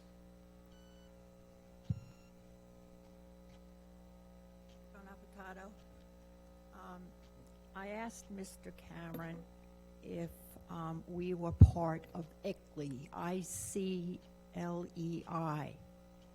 which has to do with economic development. I asked you that question. You were going to get back to me. I'd like that answered. And a question in regards to Princess Place, the cottages up there, okay, with renting and everything. How is that going? And what is the revenue that we're getting from Princess Place? And also Bing's Landing. Why does the county take that restaurant over and turn that into something for people coming into our county as a ploy for come to Flagler County, come to our beaches, get a free lunch? We've got lots of money to spend on things that we taxpayers should be voting on. I would like to be part of this plan. Thank you. Thank you. Any other speakers?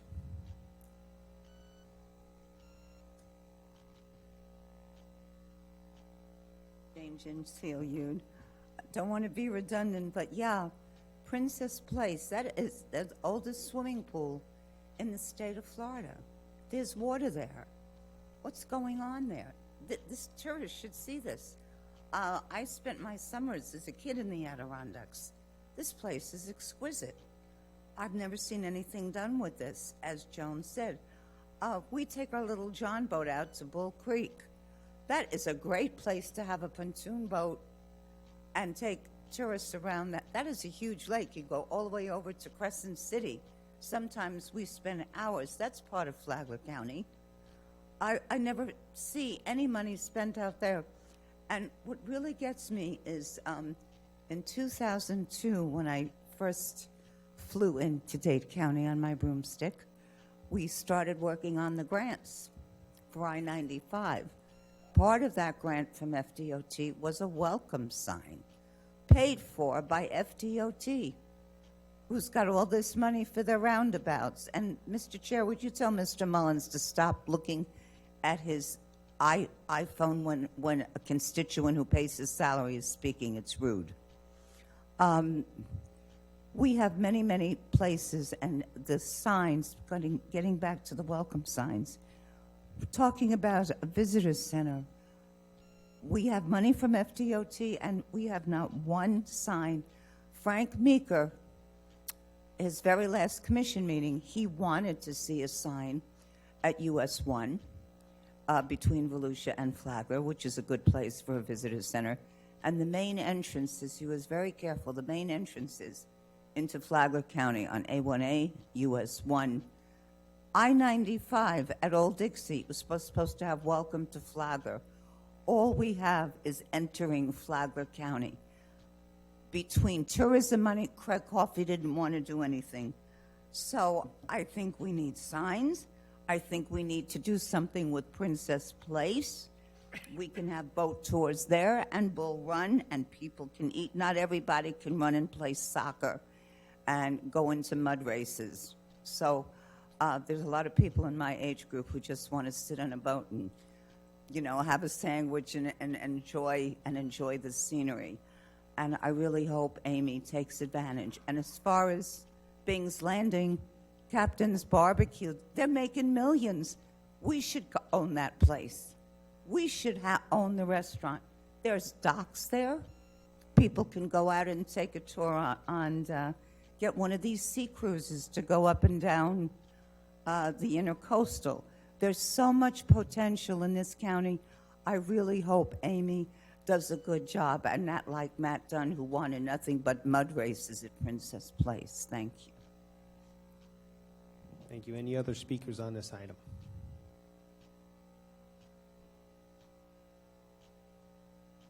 Good morning. My name is Richard Hamilton, and I'm a citizen of Flagler County. I just wanted to congratulate you all on your choice of director for the Tourist Development Council. I've worked with Amy off and on for a number of years, and it's always been a very good experience. Whether it's wearing my hat from the Flagler Auditorium and their strategic planning, or whether it's now on the hiking and safety on the A1A, which is another committee, I look forward to working with Amy on those and the strategic plan. I wanted to just make one point I made to the TDC a few months back when I appeared to get a grant for the Flagler Auditorium. And that was to bear in mind that when you come to a point system, that the money that you can put into some local organizations is a sign of your support for that organization that they can then leverage. I don't know what other organizations do it, but I'm sure there are several. In the case of the auditorium, your money that support their advertising out of county is a key factor in being able to go to the state and get a $25,000 grant for operations. And similarly, several years ago, you gave $150,000. That was instrumental in us leveraging a $500,000 grant from the state. So it's not just heads and beds and things like that. It's the ability to leverage and express your support for local organizations that can then be leveraged with other organizations. The state is one, but it could be national, could be other things. So I look forward, I'll make those points through the strategic planning process with Amy, but again, congratulations on your choice. Thank you, Mr. Hamilton. Any other speakers? Mr. Chairman? Yes. Mr. Hamilton correctly filled out the form.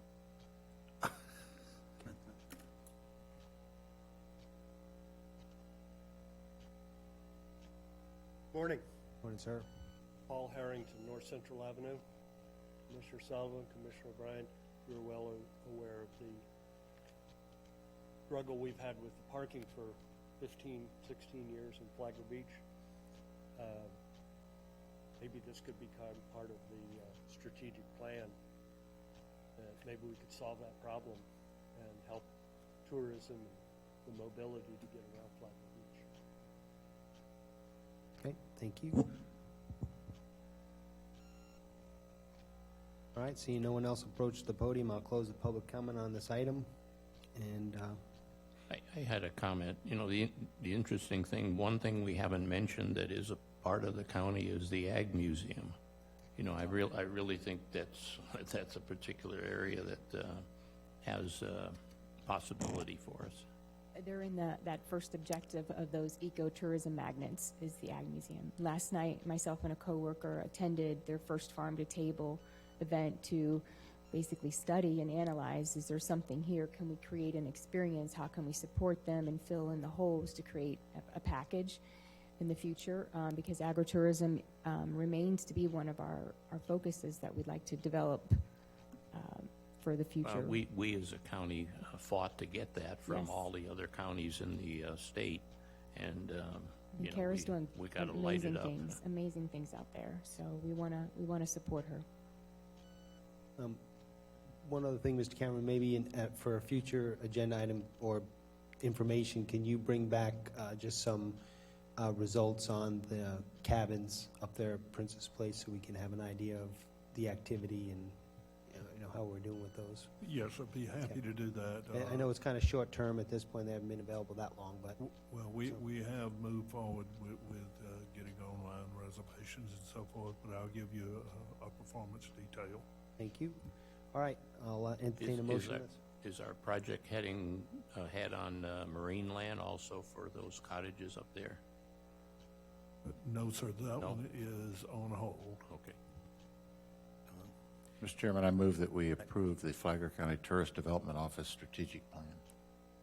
We have a motion, we have a second on that Second. one? Right, all those in favor, please signify by saying aye. Aye. Aye. Okay. We'll move to public hearings. And just want to remind everyone that this is a quasi-judicial process, and the audience should refrain from clapping, booing, or shouts of approval or disagreement. To avoid potential legal ramification and possible overturning of a decision by the courts, a public hearing must be fair in three respects with respect to form, substance, and appearance. Time limits will be observed. Staff has a 10-minute presentation limit. The applicant has a 15-minute presentation limit. We'll limit public comment to 3 minutes per speaker. And there'll be time for applicant rebuttal and closing staff comments of 10 minutes each.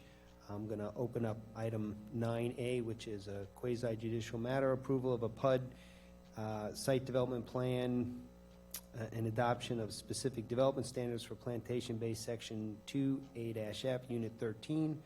Parcel number is so delineated, and I would request if we have any ex parte communications from the commissioners. Commissioner Erickson. None. Commissioner Hanson. None. Commissioner Sullivan. None. Commissioner None. Owens. And I do not have any as well. So, Mr. Mengel. Thank you, Mr. Chairman. Commissioners, Adam Engel, Growth Management Director.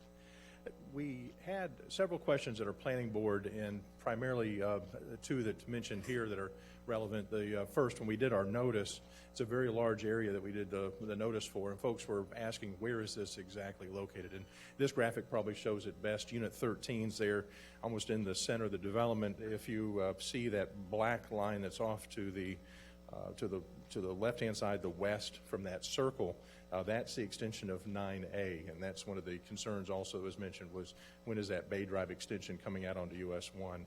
And so what you had was you had some of the folks that were getting notice down in Eagle Rock Ranch and some of the out parcels along US 1, which forms that left boundary. Across the north side of this graphic here is Old Dixie Highway, and along that right side or east side is Interstate 95, to give you some orientation. And so when people got to see that Unit 13 was there in the center, that kind of alleviated some of the questions that had come up. And then also then the question had come up, we had approved before units all the way up to Unit 9. 9A was the Bay Drive extension. And then the question was, where's 10, 11, and 12? Well, this is the next one in their development scheme. 10, 11, and 12 will come back at a later time. And so the 10, 11, and 12 were skipped at this point. You haven't approved those yet. Those will come forward for your review when those are set in their development plan. And so that's not a matter of having the developer have to go consecutive order. 13's timing is appropriate because that's proximate to Bay Drive extension. Now's the time to build it. And so we're excited about having that happen. And then here's how the graphic sits in for Unit 13 within that kind of area there with the aerial photograph being shown. PUD is our zoning, mixed use, low intensity is our land use, and all Zone X within the flood zone, nothing within a special flood hazard area. Specific approval, 132 dwelling units known as Unit 13. This is part of the Plantation Bay DRI. Proposed acreage is right at 63.19 acres, 29.62 to be used for residential uses. This area is designated as medium density residential, 6 to 8 units per acre. The project density coming in at 4.46. These are quads. These are 4 units per building, so you have 33 buildings that are happening here with that. So, and here's the graphic that's showing at the south end is Bay Drive. The north should be the connection back to Sterling Bridge. And the future units there to the north. And so this is how the graphic looks as part of the PUD site development plan. Next item on your agenda is preliminary plat, and so don't want to get too far ahead, but the preliminary plat will very closely match the PUD site development plan. Got setbacks that are adopted through the PUD and its specific standards that are mentioned within the ordinance. 20-foot front setbacks, 20 on the sides for between buildings, 0 for interiors since these are quads. They're adjoining each other, 15 on street side, 20 on the rear, maximum height at 3 stories, and 3,600 square feet for any lot, any particular lot size that's there. And then our recommendation is included within your packet. Request the Board of County Commissioners approve the PUD site development plan for Plantation Bay, Unit 13, and the amendment to the site to the specific development standards for Plantation Bay, Section 2AF, to include standards for Unit 13 as adopted through an ordinance titled similar to, and then I provided that caption that matches the ordinance caption within your packet. With that, I'll close, submit my report for the backup and substantiation for any decision that you make. Await any questions or comments from the board and any public comments. Mr. Finley is present on behalf of the applicant for any questions you have for him. Thank you, Mr. Chairman. Does the applicant wish to present anything?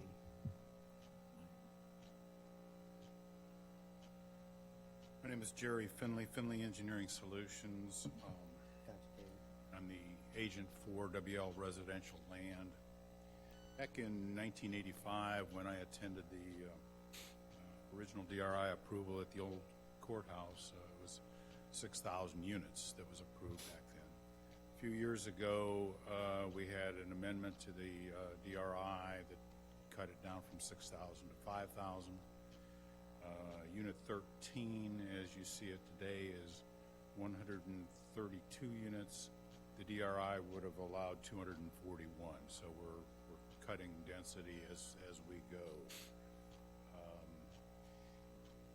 As Mr. Mengel stated, Bay Drive will be constructed almost concurrently with the Unit 13 improvements and the home building that goes in Unit 13 so that when Unit 13 is occupied, it will closely tie in with the opening of Bay Drive access to US 1. The other thing that I think is worth mentioning is that a few years ago, the county took over the water and sewer system there. Water and sewer system does have capacity for this development to occur, and it's my understanding that Phase 1 wastewater improvements have been completed, and that you're in the design for Phase 2 wastewater improvements that will further enhance the treatment that goes on there. I also understand that under construction right now is our water treatment plant improvements, which will enhance the water that's delivered to the customers there. I think those are important to note that everything is coming together for this and for the future of Plantation Bay. Thank you. Commissioner Sullivan? Yeah, just on this item, there's two items here. This is a question for the first item. When I was reading through the background on this, or the backup, there were some questions about the rear side of the buildings. There was some change that was recommended when I was reading. Was that change now done or accommodated? The setbacks? I'm not sure it was the original. setback, but there was something to do with original the comments rear- from the rear planning elevation staff. of the building and distance from something. Oh, okay. There are no pools that go in with these units. They're only 30-foot wide lots, and so pools are not an option. I just want to make with sure this. that a couple of those comments were taken care of. We've taken care of those items. Okay. Setbacks are now specifically worked out on the PUD site plan and on the preliminary plat drawings. Any other questions, commissioners, for staff or the applicant? Okay. I'll open this item up for public comment. Anyone that wishes to comment on this item, please come forward. Joan DiNatale, Plantation Bay. Back in 2013 or before, the county purchased the water facility. They were advised prior to 2013 by U.S. Water, of which our past administrator did not take the advice. Plantation Bay Utilities should have been purchased at no more than $1 million. The county paid Maury Husseini $5.5 million, okay, for a utility that was broken down. The Florida, whatever, head of water, okay, was working with Maury Husseini and Craig Coffey, okay? They don't protect the citizens, the residents here in Plantation Bay. My question is, who is paying for the extra water for all of this development? Maury Husseini should be footing the bill for every bit of it and should be refunding Flagler County for that $5.5 million. I hope each one of you, commissioners, hear what I say, especially Joe Mullins, who's our representative. It's sickening that Chimento and Maury Husseini get carte blanche in this county for everything. But we residents that are paying your taxes and all of the other taxes that should not have been paid are held responsible.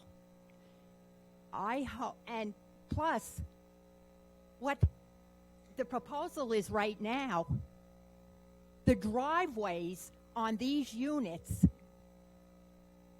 don't even hold 2 cars back to back. I think you commissioners had better do your homework and read this whole proposal, because elections are coming up And I think before elections, you're going to have a lot of problems. Thank you. Please listen to what I have to say, because I'm speaking for the residents of Plantation Bay, of which Joe Mullins, who is our representative, is not going to do anything for us. Next speaker, please.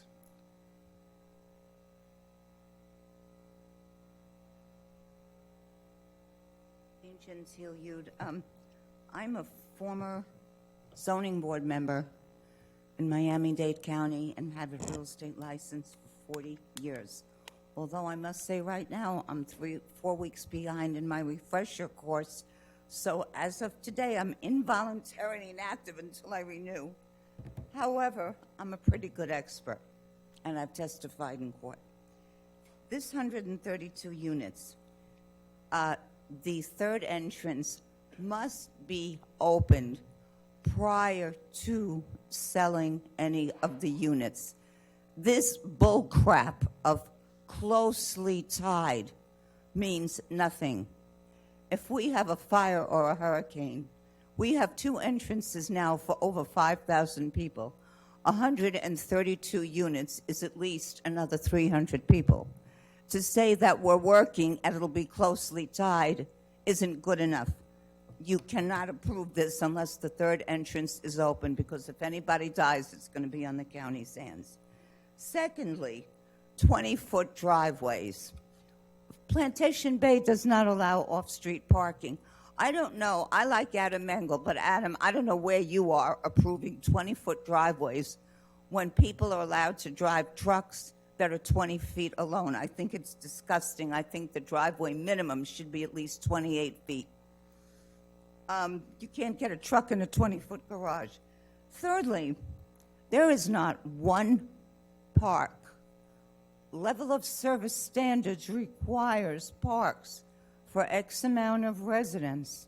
There is not one park in all of Plantation Bay, Westlake, other than a park in Volusia County, which is 3.8 miles from my home in Flagler County.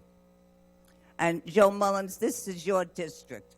You care about kids. We have no parks. This needs to be tabled until a park is included. I don't care, it could be a passive park. It must be tabled until the water situation is not approved by the county commission, because you'll approve anything, unfortunately, that engineering puts in front of you. I'm terribly sorry. I don't mean to be disrespectful. Water, they cannot be approved until FDEP comes here personally, those miserable people, and says that everything is safe. We are tired of paying for everything. You need a park. You need the water issue completed. You must have that third entrance in place. So I would suggest you table this. I don't object to the number of units whatsoever, but it's everything surrounding it: the entrance, the parking, a park, the water. Thank you. You must table this. Any other speakers on this item? All right, seeing no one come forward, I'll close public comment. Now's the time, so.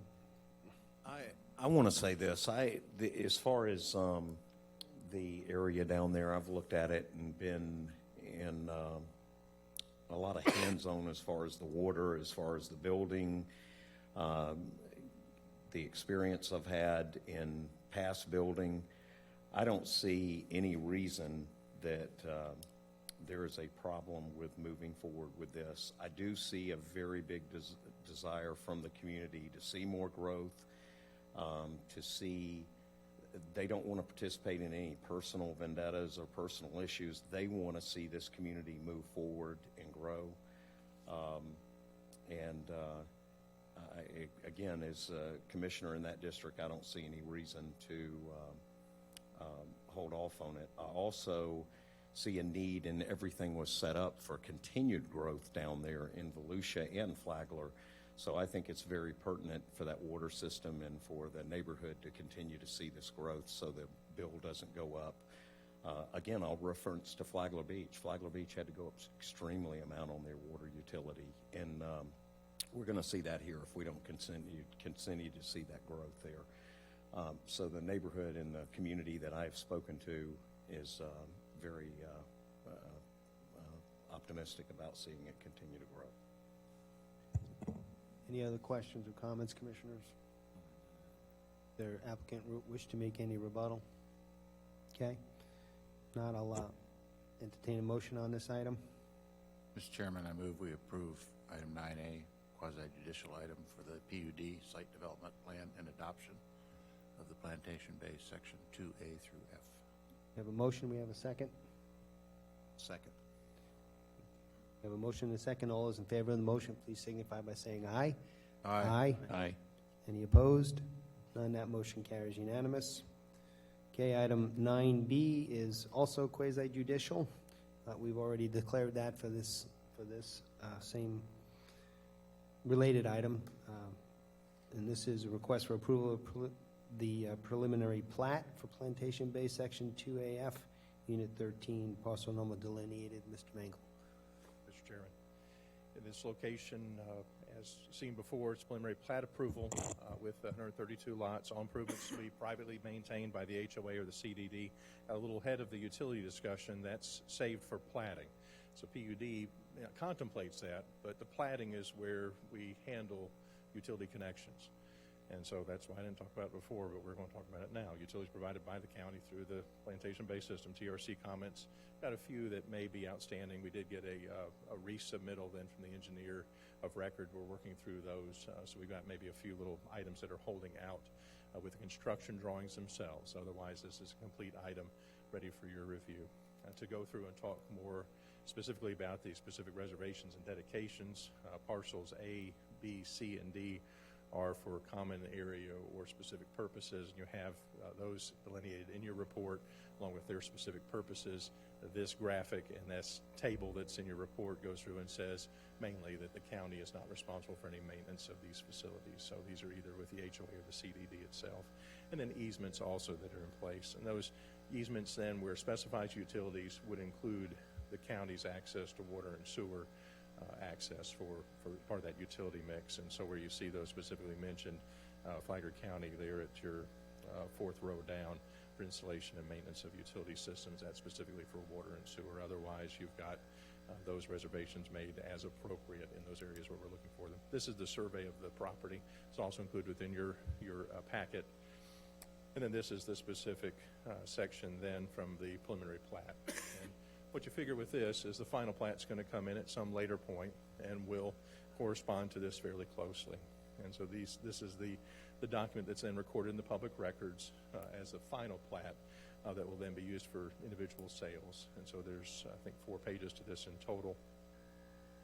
And then you had our recommendation here with this one. Again, this is when you hear our discussion about utilities. Request the board approve the preliminary plat and construction plans for the Plantation Bay Section 2AF Unit 13 subdivision, subject to, number 1, resolution of outstanding staff comments.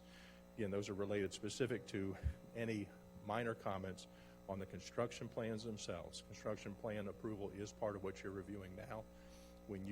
If you approve the preliminary plat and construction plans, developers are able to ask for and obtain a land development permit to begin that horizontal construction of subdivision improvements. Number 2, no construction to commence prior to issuance of a county land development permit. Number 3, no final plat approval to occur until the extension of potable water and sanitary sewer is installed and approved by the county as a utility provider. And number 4, any subdivision improvements not completed by the developer to be bonded or other surety provided consistent with the requirements of Land Development Code. With that, Mr. Chairman, again, I'll submit my report for the record. And any questions you have, again, Mr. Finley and myself are present for any questions you have. Thank you very much. Applicant have anything? Okay. I can't get it. Yeah, I have a question. Number 3, I'll read it again. No final plat approval to occur until extension of potable water and sanitary sewers installed and approved by the county as the utility provider. My concern here, I suspect that will happen, and you'll check it to make sure that all happens. I have a general comment to make about the whole water system in Plantation Bay that goes back to the beginning. Here's the problem. We're doing what we can right now, and I think there are some improvements happening, and I think we've got a decent plan now that we're trying to get going. The problem is we still owe $6 million for the excessive amount of money we paid for the thing to start with. And that's hanging over us. It's not specifically for this particular project, but I'd just like to get on record.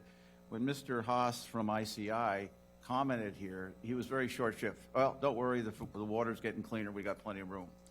I'm still concerned that ICI has never taken seriously providing some help. I know the $6 million that we owe is now out of his hands and it's with the state. I do think we could use support from ICI to try to help in providing some alleviation of that $6 million that is still owed. I don't think it concerns this specific item, but I'd just like to get on record that I don't think ICI has been as helpful as they could have been over the years in helping us with the overall system. Jerry Finley, Finley Engineering Solutions, engineer for the project and agent for WL Residential Land. I'd just like to point out that as the community continues to grow and as more units get platted and more homes, townhomes go under construction, you are being paid impact fees on the water and sewer that help to offset the costs that are incurred in the improvements. But the original is gone, the original money we got. Anything else, commissioners? Okay, before I open this up to public comment, I want to remind the audience and the commenters that these are quasi-judicial matters, and your comments need to be limited to the item at hand here, the application, and there's plenty of room on our agenda and other sections where you can say anything you want, and you can accuse any commissioner or anything you want to say, have at it. But the comments for these items need to be specific and germane to what we're considering here, okay? So with that, I'll open up public comment on item 9B.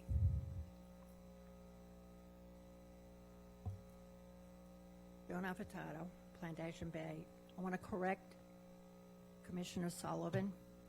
The amount to date is that the county is paid and is paying is $25,226 and 43 cents.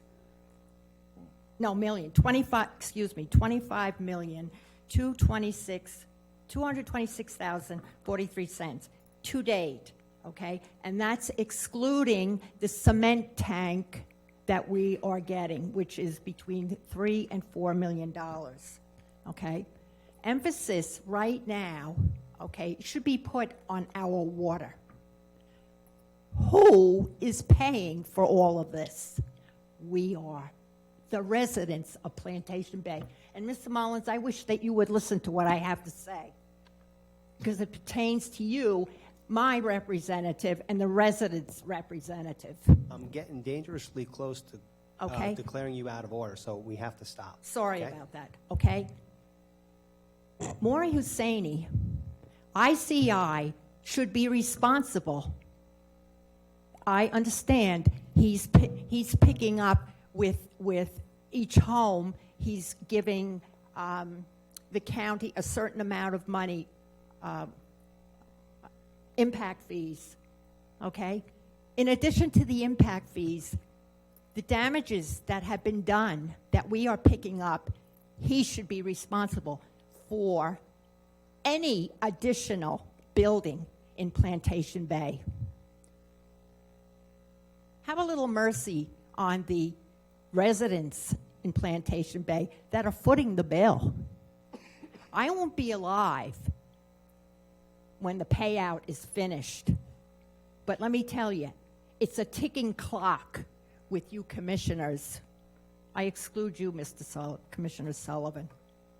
Thank you, and I hope that you hear what I say, and I wish that you would go over these plats and read everything that's before you. You just pass things for the sake of passing them. Thank you.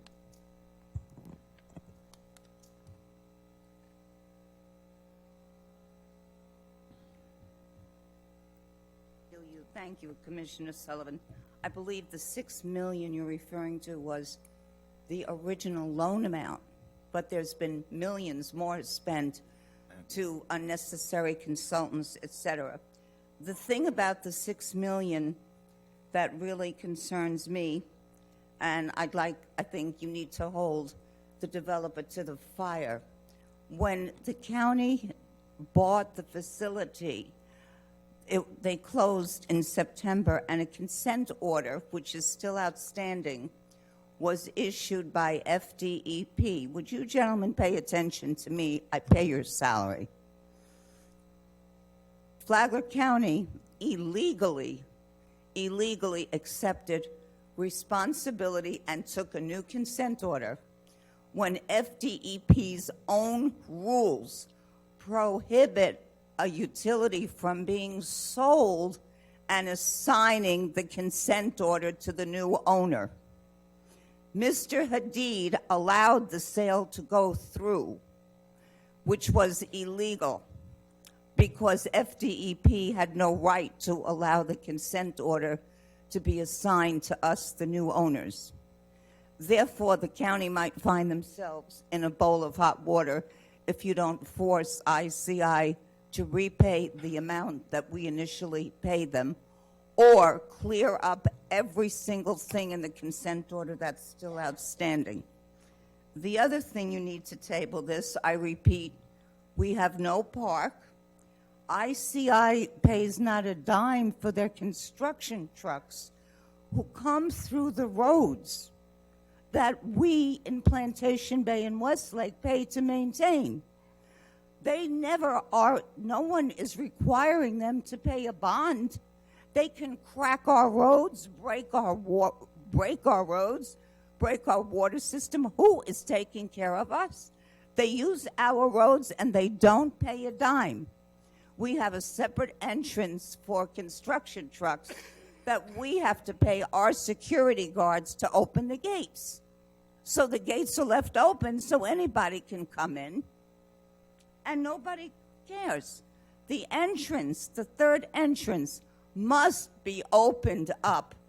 You are letting people's lives be in danger. Fire, hurricane. The two entrances we have now are insufficient as it is. If you're not going to put a park because you don't care about kids, I can't make you care about recreation, but I can make you care about safety. You need to table this because you cannot have that many residents with only 2 entrances and 2 exits in an area that is still hurricane prone and fire prone. I'm not asking this to be denied, I'm asking it be tabled. Next speaker, please. Okay, seeing no one come forward, I'll close the public comment on this item. Bring it back to commissioners for comments, questions, any rebuttal. Okay, entertain a motion on this item. Mr. Chairman, I move that we approve the quasi-judicial application 3196, approval of the preliminary plat for Plantation Bay, section 2A through F. Motion, do I have a second? Second. I have a motion and a second. All those in favor, please signify by saying aye. Aye. Any opposed? No. We have, that motion passes with a 3-2 vote with Hanson, O'Brien, and Mullins, and Sullivan and Erickson voting no. We'll move on to item 9C. Again, a reminder, this is also a quasi-judicial matter. Okay. Commissioner Erickson, any ex parte communication to declare? No, sir, none.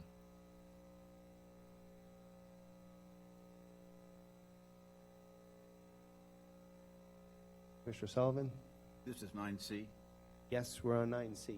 Are you sure I about have, that? yeah, I met with both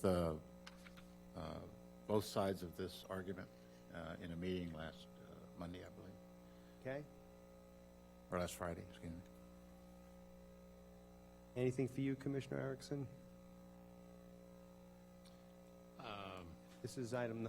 Was that the same, was that the This is same 9C, meeting? sir. Yes, I attended a similar meeting on Friday. Okay. Commissioner Well, Sullivan? Me, additionally, same thing. I've talked to both sides on this issue, and I've talked to staff, and I've had communication via electronic means. Commissioner Mullins? I've had no communication on either side. Okay. And for myself, I have met with representatives of the Hammond Community Association as well as the applicant in this matter. Received a number of emails from both sides of the issue from citizens, detailed emails with some attachments and things like that. And I believe, Mr. Hadid, you just need to make a comment here before we start. Yes, thank you very much, Mr. Chair and members of the board. Due to my active representation in the year 2000 land use decision that affects this matter, I'm not eligible to represent the board on the quasi-judicial land use matter while the decision is pending with you, and Mr. Moylan is going to be handling the representation. Thank you.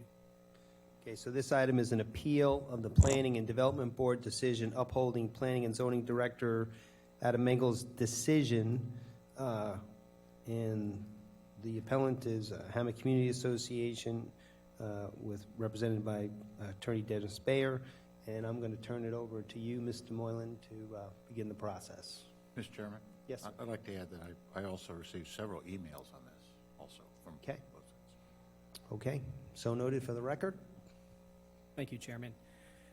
This is a bit unusual, not only because I'm sitting here instead of Mr. Hadid, but that it comes to you as an appeal, not only of a land use approval, but how staff processes these items. So I want to introduce the matter for the benefit of the commission, but also the members in the audience and whoever may be watching at home to clarify exactly what it is you are reviewing and voting on today. We're talking about a site on A1A in the Hammock, 5658 North Ocean Shore Boulevard. Back in the year 2000, the county commission rezoned this parcel to C2, which is general commercial and shopping district zoning. The site was utilized as a boat manufacturing facility for some time. And then we fast forward to 2019, the current owner had submitted back in May to the county a site development plan for approval. Because this site is less than 5 acres, normally a site development plan of that kind would be reviewed at the technical review committee level, and that would be the end of the matter, so long as the use is something that's authorized in that zoning district. And the technical review committee would review the site plan for adherence to the land development code, including the scenic overlay district and corridor management plan. They look at things like setbacks and impervious surfaces, drainage, addressing, a whole number of development criteria that you would expect. In the course of processing that site development plan at the staff level, the planning director made a determination that is the subject of this controversy that has brought it to you today. The planning director determined that boat storage is a related but less intensive use than boat manufacturing, and therefore something already encapsulated by the approval of a C2 zoning back in 2000. The consequence of that determination is that if it would proceed in that manner, it would end at the technical review committee level and not have any review by the planning board. At that point, the Hammock Community Association appealed, which is something that is allowed under our code. They appealed his determination, and that went to the planning board for review. The planning board answered 2 questions. First of all, does the planning director have the authority to make such a determination? And if the answer is yes, secondly, did he make the right determination? The planning board voted yes on both accounts. Yes, the planning director has the authority to make such a determination, and secondly, he made the right determination. The Hammock Community Association then appealed the planning board's conclusion to you. And so today you'll be answering again those two questions, whether the planning director had the authority to determine that boat storage is a permissible use under the existing zoning without having to ask that question of the planning board. Now, in order to answer the question, I think it is critical and worth our time for me to show you the parts of our code that are at issue. And as some people are visual learners, I do want to display it.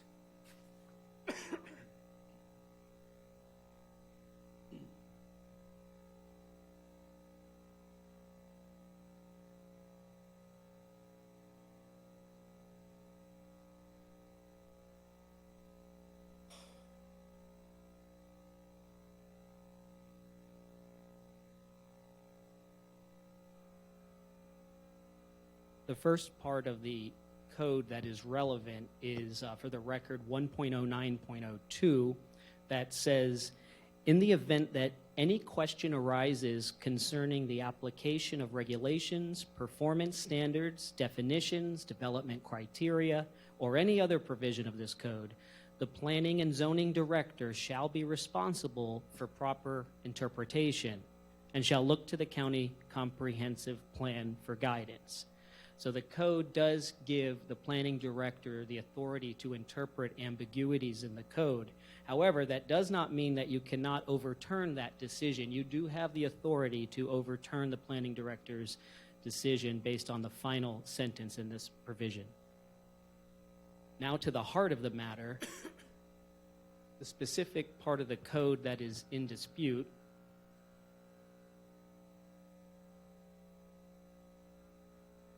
is the C2 zoning, and bear with me for purposes of the record, this is Land Development Code Section 3.03.17B, subparts 22 and 23.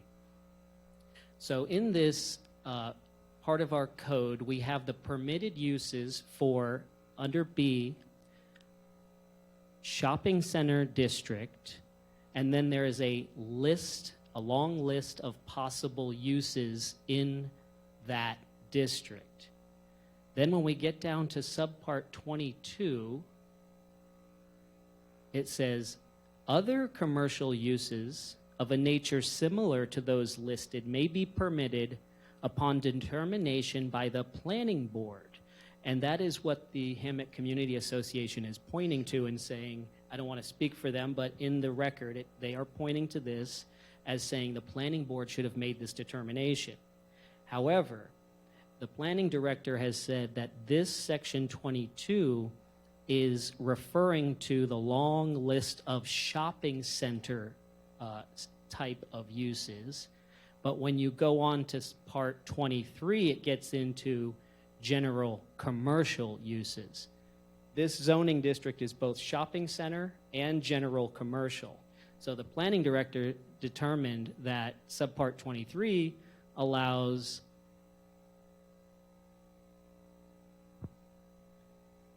a boat service establishment. That is what's before you. So to wrap up this introduction, you have to determine today whether the planning director has the authority to make that determination, and if he does, did he make the right determination? In doing so, you have to ask yourself, did the planning board violate the Hammock Community Association's due process rights? Did the planning board base their decisions on competent, substantial evidence? And finally, did the planning board apply the correct law? And that will conclude my introduction to this item. Chairman, I have a question. Commissioner Sullivan, Commissioner Hanson. When I was reading the rules, it seemed to me that these, what you just went through, applied to parcels 5 acres and greater. And this parcel is less than 5. So I don't understand why these rules apply. And if you keep reading past where you were, then it says, for parcels that are less than 5, these things don't apply. At least that's what I read. And I'm not a lawyer.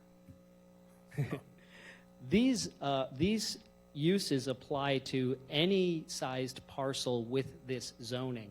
The importance of 5 acres being under or over, a site development plan over 5 acres must go to the planning board regardless, and less than 5 acres can be handled at the technical review committee. That's the importance of 5 acres, but otherwise these uses and rules apply to any C2 zoned parcel regardless of size. Do you have that last paragraph after 23 where it says less than 5 acres? I could get it back up there. I just want to read that slide.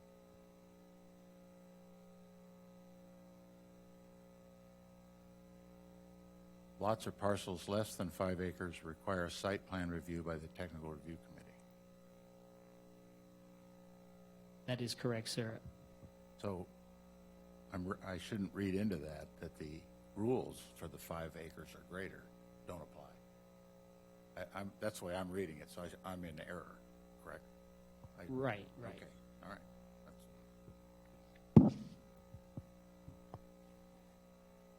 Commissioners, any other questions for Attorney Moylan? And I will say that after the applicant speaks and the appellants and the applicant speak, Mr. Mengel will be here as well to answer technical questions. Okay, if we don't have any other questions for Mr. Moylan, I will move it now to the presentation by the appellant. And I guess, Mr. Bayer, you're going to do that, and you have 15 minutes, and any combination that you want to do is fine. Thank you very much. I do appreciate the explanation by Mr. Moreland. There are 2 points I'd like to bring up before I get into the body of what I want to discuss today. First off, this is nothing personal as to Adam Mengel. I've known Adam for many years. I respect his judgment. Sometimes we have a difference of opinion, and this happens to be one of those cases. And I think that our appeal should be granted on both grounds, and I'll get to that in just a moment. And second, we recognize that there are other legitimate C2 uses that can be made of the property. For example, they're proposing a restaurant as part of the use of this property, which, as far as today's purposes, we're not objecting to that. We do think it should preferably go through scenic A1A and go through the regular process for this type of development, but it may not be required under your code. What I'd like to do before I get into my analysis is read to you the language that Adam used to justify allowing the boat storage to be placed on this property. It states that the boat storage is less intense than the previously approved boat manufacturing and would be a permitted use within a large building on a parcel purposely built for manufacturing boats and located on a navigable waterway.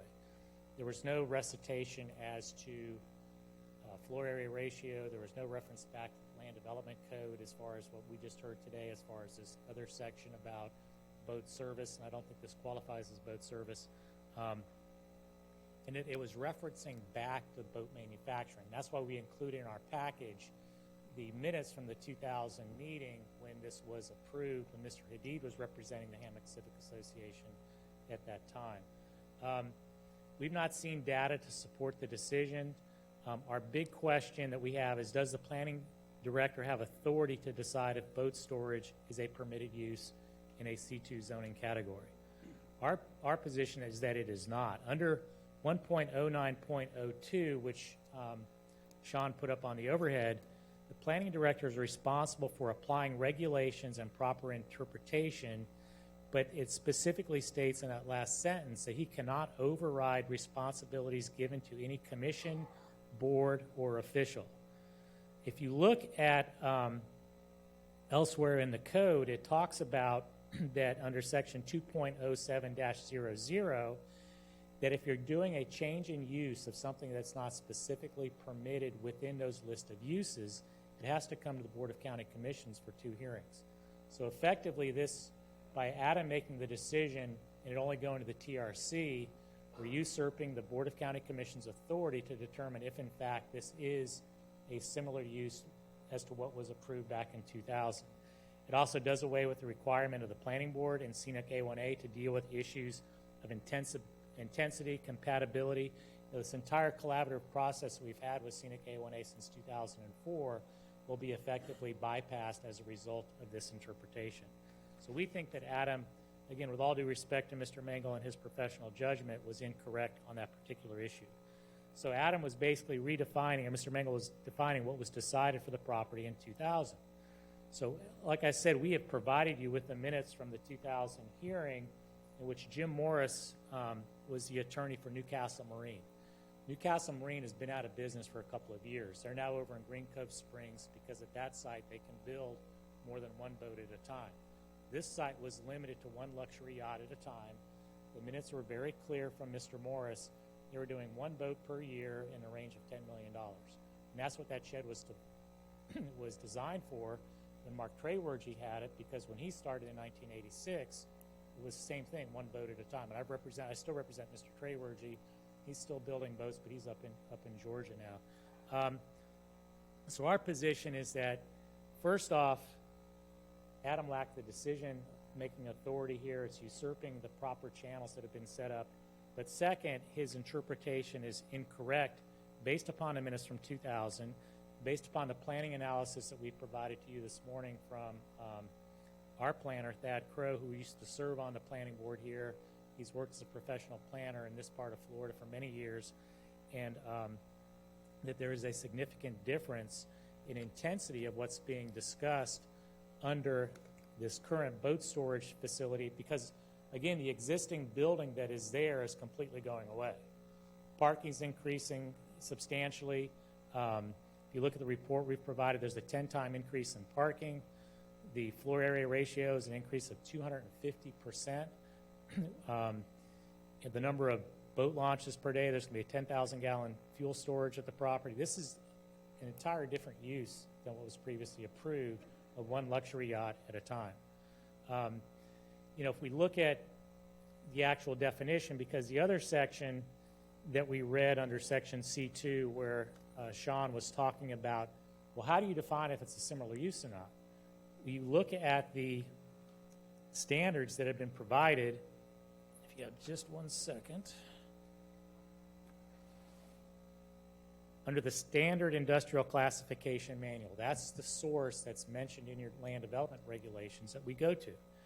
And under those provisions, it provides that yacht building is defined as class 4493 in the same category as marinas. And it gives into different uses there. And boat storage is listed as other commercial use as actual storage like a warehouse capacity. And I think Adam's given us the definition of what a warehouse is, where somebody stores personal property. They store something that's already been produced. Manufacturing is taking raw material like they used to do at Sea Ray from scratch and building a finished product. Well, the boat storage is not manufacturing anything. It's basically storage. The type of use, the type of traffic intensities are completely different than a boat manufacturing operation. So our position is that there is a error in the determination as to that issue. By any reasonable interpretation based upon the planning criteria, what is proposed is a massive increase in intensity and uses that are quite dissimilar in function to what had previously occurred there.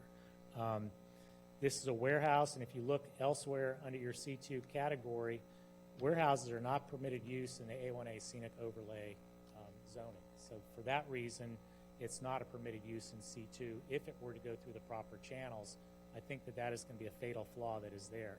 And there, we've tried to talk to Mr. Million. We just, again, have a difference. We said we would support him on other uses of the property other than boat storage, as you'll hear from some of the neighbors. Such as? Excuse me? Such as?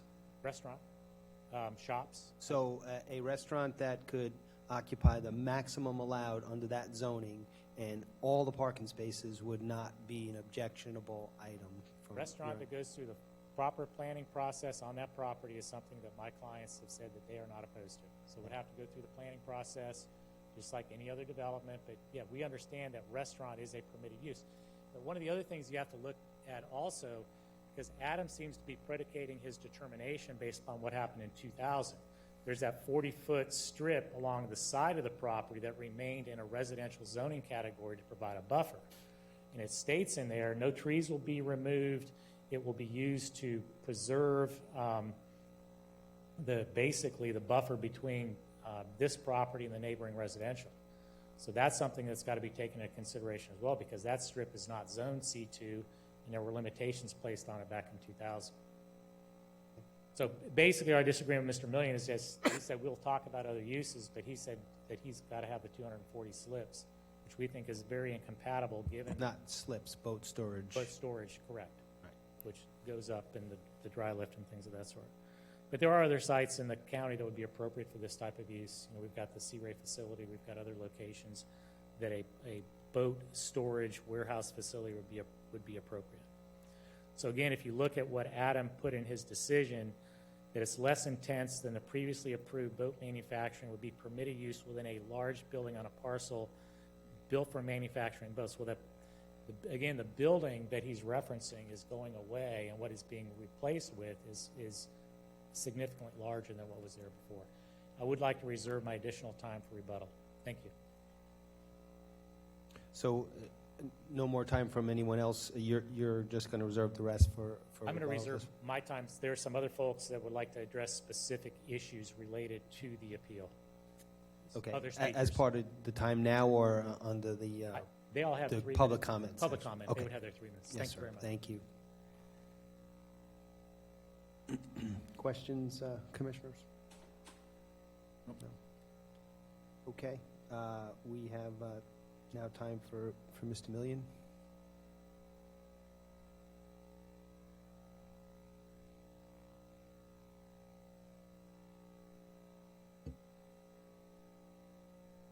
Hi, Commissioners. Bob Million for Hammock Harbor. This is kind of interesting. You know, you say this is not an approved use. You realize that grocery stores are not an approved use, specifically approved? I mean, there's some interpretation of all of these codes. So what we have is a situation where at 5478 North Ocean Shore, there was a dry boat storage, fuel, marina, and operated for 30 plus years. C2 zoning. This is an identical use to that previously approved, nobody complained about it, ongoing operation. So we're not here looking for a zone change. We're not here looking for anything other than upholding the planning director's decision, which is upheld by the planning board. All of the requirements that are in the code will be upheld. The 40-foot residential buffer has been retained, will be retained. It was clearly retained. So we're not doing anything out of the ordinary. This is simply developing a piece of property. Now, I would admit that using the word intensity is probably a wrong choice, because how can you take something that is 5,000 square feet on 5 acres and turn it into 50,000 square feet on 5 acres and not be more intense? But the intensity does not exceed the parking requirements. The intensities do not exceed the building footprint. So there's no exceeding that we're asking for. This is simply developing a piece of property in the same context that's been done before without argument. And normally in a deal like this, you have a 300-foot buffer. You want to change zoning. Okay, well, they came up with a 1,400-foot buffer. You're going to include all of these people. So I got on the appraiser's list. There are like 2 of these people, 1,400 feet both directions, that lived here when the place was originally a yacht manufacturing. So these are all new people that have come in. You know, it's death by 1,000 cuts. You know, let's delay it. You know, let's find something to complain about. And it's really not a written document that you can't complain about. So all I want to do is get back to the simplicity. No zone change. We're completely compliant with the requirements. Okay. We just would like you to uphold the planning director's decision and uphold the planning board's decision. Thank you. Mr. Millian. Any questions for Mr. Millian, Commissioners? Nope. Okay. I will now open this item up for public comment. And again, we'll limit those to 3 minutes. And just ask you to come forward and please state your name for the record. Clock starts.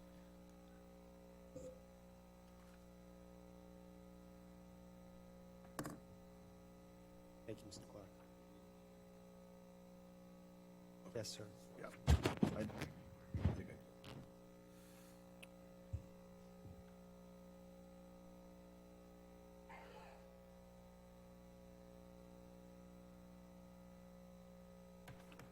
Sorry for the delay. My name is Dennis Clark. I'm a resident of the Hammock. I live about 1,200 feet from the proposed development. What I wanted to do this morning was give you a statement from a competent, substantial witness. His name is Thad Crow. He was a professional planner with 32 years of experience and 13 years as a planning director. He's certified in the AICP since 1989. He served over 8 years in the Flagler County Planning Board and co-authored the Scenic Corridor Overlay Ordinance. Now his main topic here is intensity. So we're going to deal with just those measures. So that's traffic, floor area ratio, building size, and impervious surface. On traffic, there was a study that was done on boat storage trip generation rate. It says 1.48 per boat storage space on weekdays, 1.61 on Saturday, 3.2 on Sunday. So that means on Sunday, you'd have 768 Sunday trips. The restaurant adds another 433 trips. Total on a Sunday then would be 1,201 daily trips on a Sunday, a 3,000% increase from the 36 daily trips that were in the prior use. So that's just traffic. You're going to triple the building area. You're going to tenfold increase in parking. You're going to have a large increase in the septic system. You're going to have a big increase in impervious surface, 500%, and a floor area ratio increase of 250%. The new use represents a significantly more intense land use mix that will impact the community in a myriad of ways, with the most evident impacts being traffic and traffic safety, noise, impervious surface increase, with the accompanying flooding of Matanzas River water quality impacts. Now, in my own words, outside of this statement, boat storage is not a listed use in the Land Development Code. Creating a new use is an extensive process that requires 2 Board of County Commissioner hearings. So we do object to the decision made by the Planning Board. Thank you. Thank you, Mr. Clark. Next speaker, please.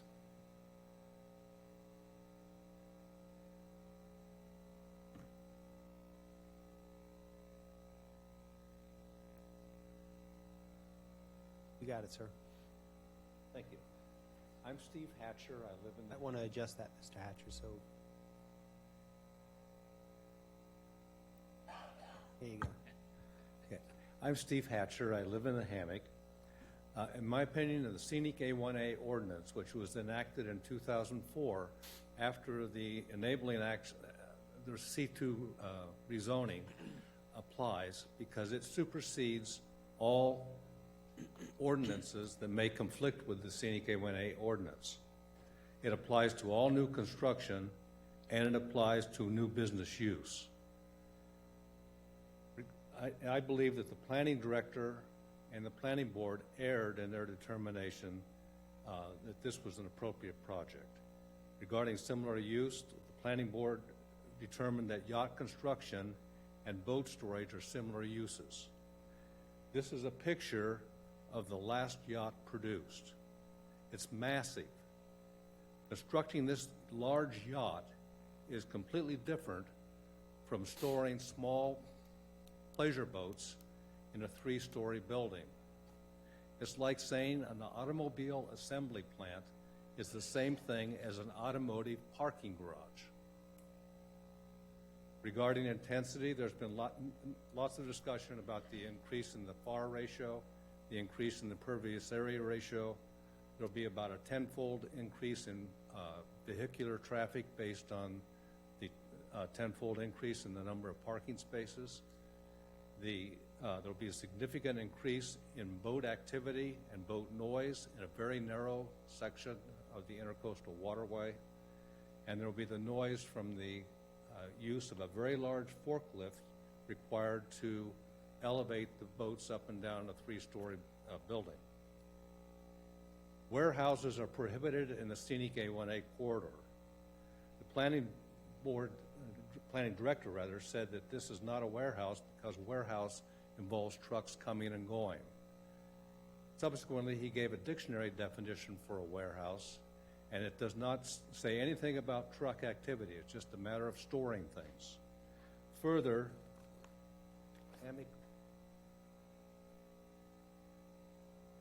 Harbor's site plan labels the building as a warehouse. They say the use is a warehouse, and the scenic A1A corridor ordinance clearly says both warehouses and mini warehouses are prohibited business activities in the hammock. Thank you, Mr. Hatcher. Next speaker, please.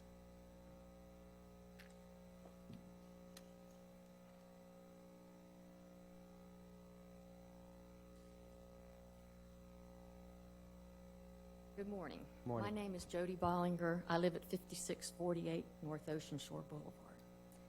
I became involved in the issue of the boat storage warehouse because I live near the proposed project.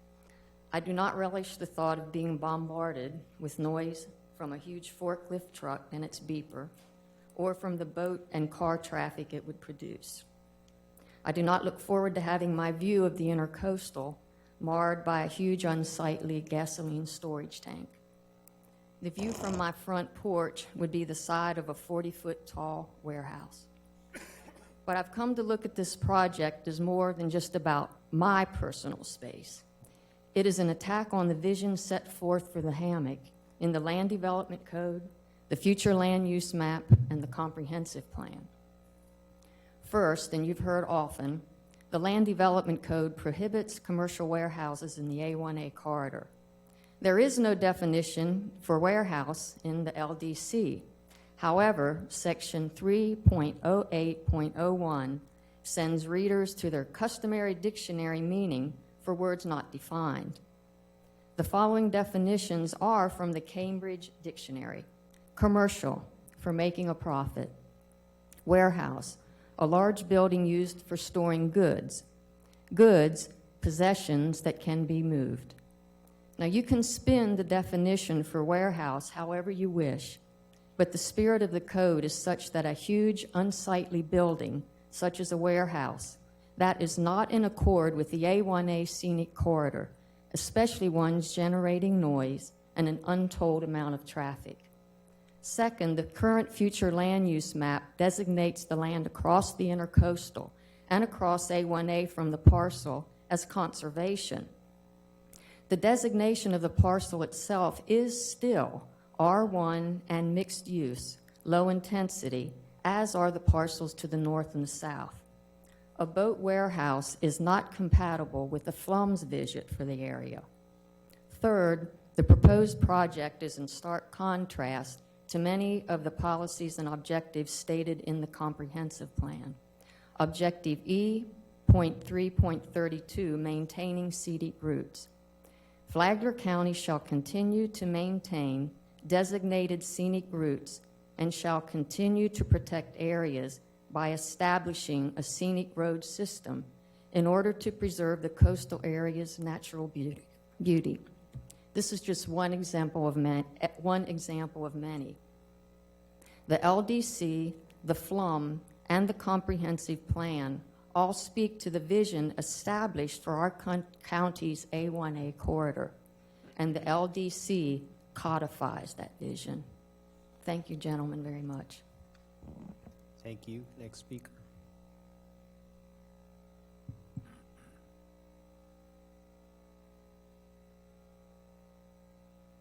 At the overhead.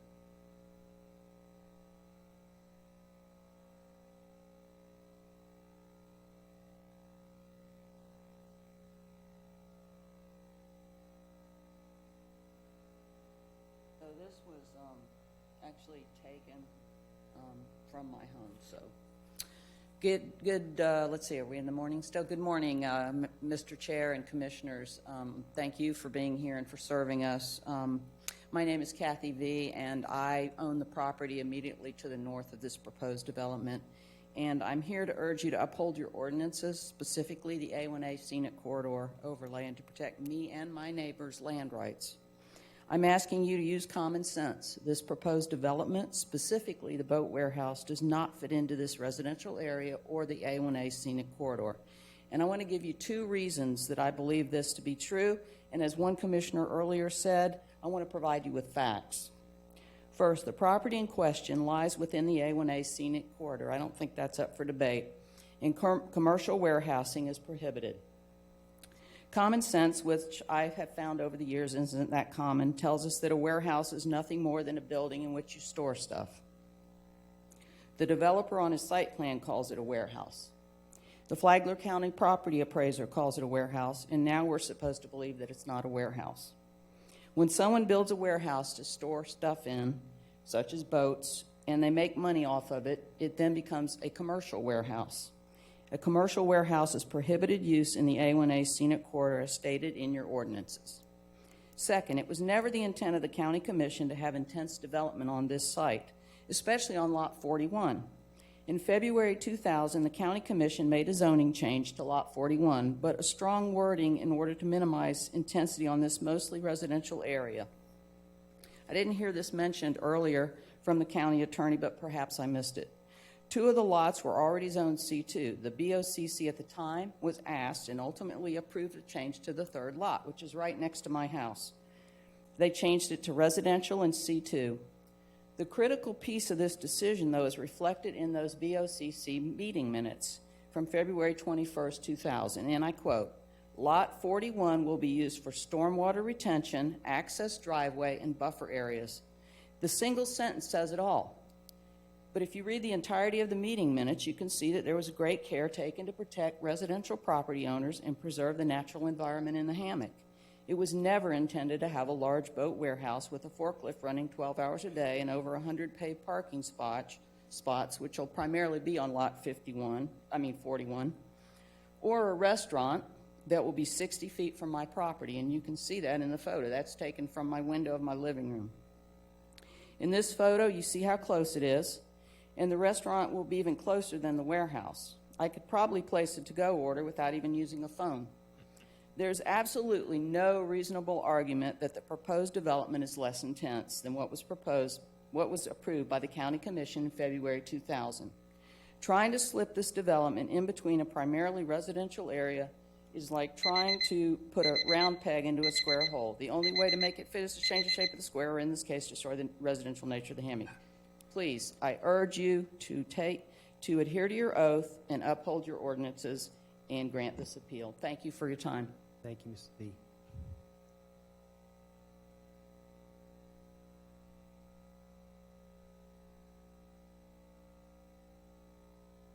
Good morning, Commissioners. Thank you for the time today. My name is William Jordan. I live at 5572 North Ocean Shore Boulevard, and I own a property, my other house, at 5696 North Ocean Shore Boulevard, which is only 300 feet from the proposed marina warehouse, and where I live is only a quarter mile away. So this will impact us greatly. And I had the privilege to serve in the Marine Corps, and my wife and I moved a lot of times. I've lived in 7 states, owned property in 5 states, and I have seen this thing unfold before, where a developer is able to come in and get a cheap property because a business is in bankruptcy, and then through creative zone interpretation of the zoning, changes the nature of a neighborhood, starts a development of some sort. One was a development and one was just a simple commercial building they tried to build. The commercial building went belly up, the guy went belly up halfway through, and it just sat there as an eyesore for the entire community until it was able to get resolved. And I'm afraid that what can happen here is the developer's coming in, he's starting a whole new development. It's a warehouse instead of a manufacturing facility, and it's going to totally change the nature of our neighborhood. We understand he has rights. He could probably come in tomorrow and start building yachts in there, and that would be minimal input from us or from you, but that would be an approved use. But he's choosing to level it, change the entire complexion of it, put a fuel tanks in there, 10,000-gallon fuel tanks in there right next to John Russell, and it deserves the level of oversight that has been foreseen with the scenic A1A overlay to continue to improve the natural aspect of the hammock, to take what might have been broken before and make it even better. This is an opportunity to do that. We hope that you will look at it that way, as a way to increase things instead of decrease them. And also, in response to Mr. Million's comment, yes, many of us are relatively new here. We've only been here for 5 years. I felt strongly enough about the hammock. I have purchased 3 properties, sold 1, but I still have 2. And part of the reason we did buy in the hammock is because we felt that with the scenic A1A overlay to the land development code, that as things like this happened, we would have the protection and oversight from the county to make things better rather than to continue to degrade them through commercialization. Thank you. Thank you. We're still in public comment. Please come forward.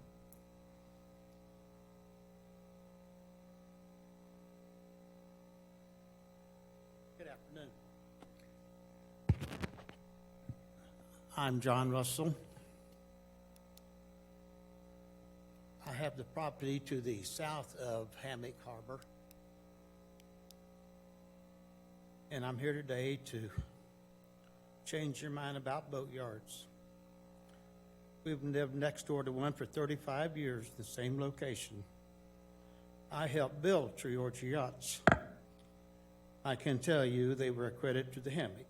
Most of the time, Mark had 12 employees. He had a crane with a 100-foot boom. Nobody knew it. If you have a boat problem, you came to see Mark. Mark did bottom jobs. All boats were kept in the slip. He did not interfere with traffic on the ICW. Next came Newcastle Marine, who launched a boat every 2 or 3 years. Again, all boats were kept in the slip. Newcastle had a trolley system built in the overhead of the building. No crane, again, no noise. He kept 9 to 12 employees, and again, they did not interfere with traffic on the Intercoastal Waterway. Now Mr. Buckley wants to remove all of that and build a new warehouse bigger than a football field, adding 240 small boats, and run a 100-ton forklift from daylight to dark, 7 days a week. And Mr. Mangle tells you this is less intensive. Well, I can't believe him at all. How will Mr. Buckley park 20 boats in the morning, any morning, and what will happen to boats left overnight for someone who wants a boat early? As you can see, there is no protection on the waterway for a boat left in the water 15 minutes or overnight. Question is, how are these boats going to be launched and how are they going to be protected when there's no protection there? The length of time it set me on the porch yesterday, 24 boats went by, 7 jet skis. That was 2 hours' time, and there's that much activity on the water. So if this thing fails and he doesn't make it, what are we going to do with that building over there that's as big as a football field? Thank you, gentlemen.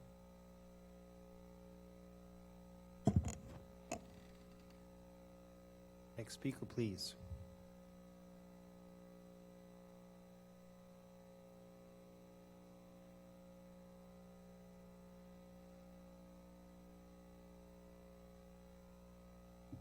Good morning, gentlemen. Richard Hamilton.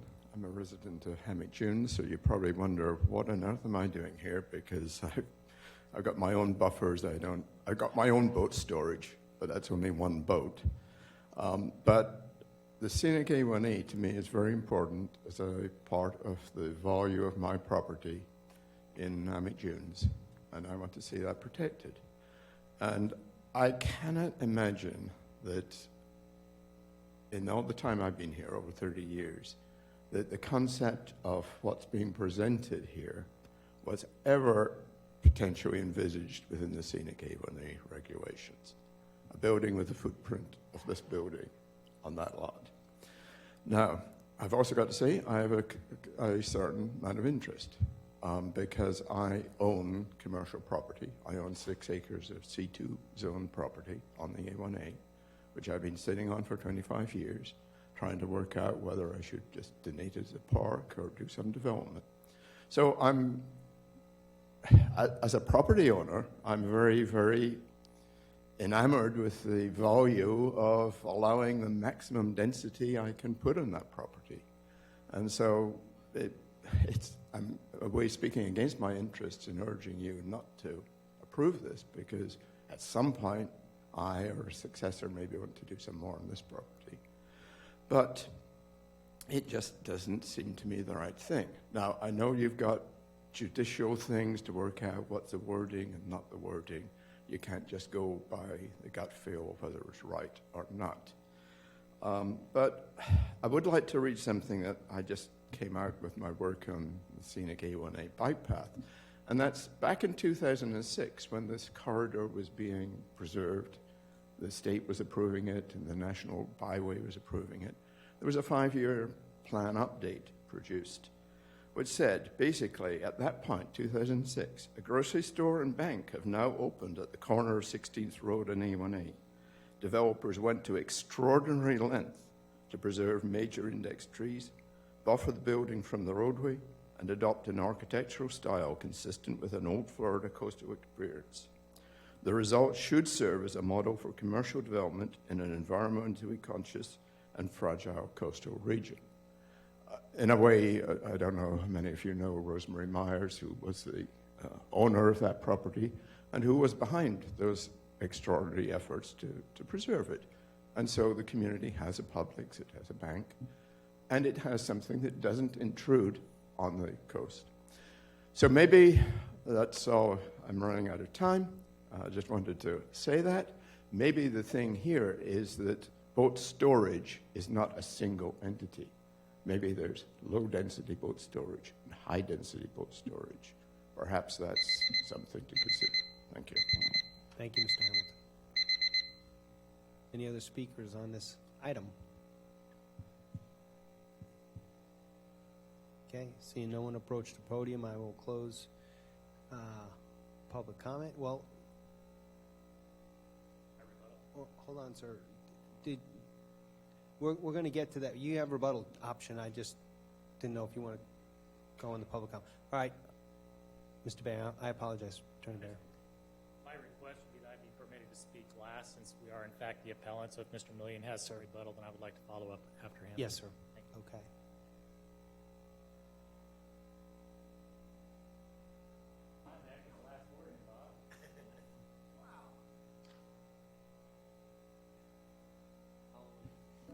Following my notes here, sir. No, I appreciate that.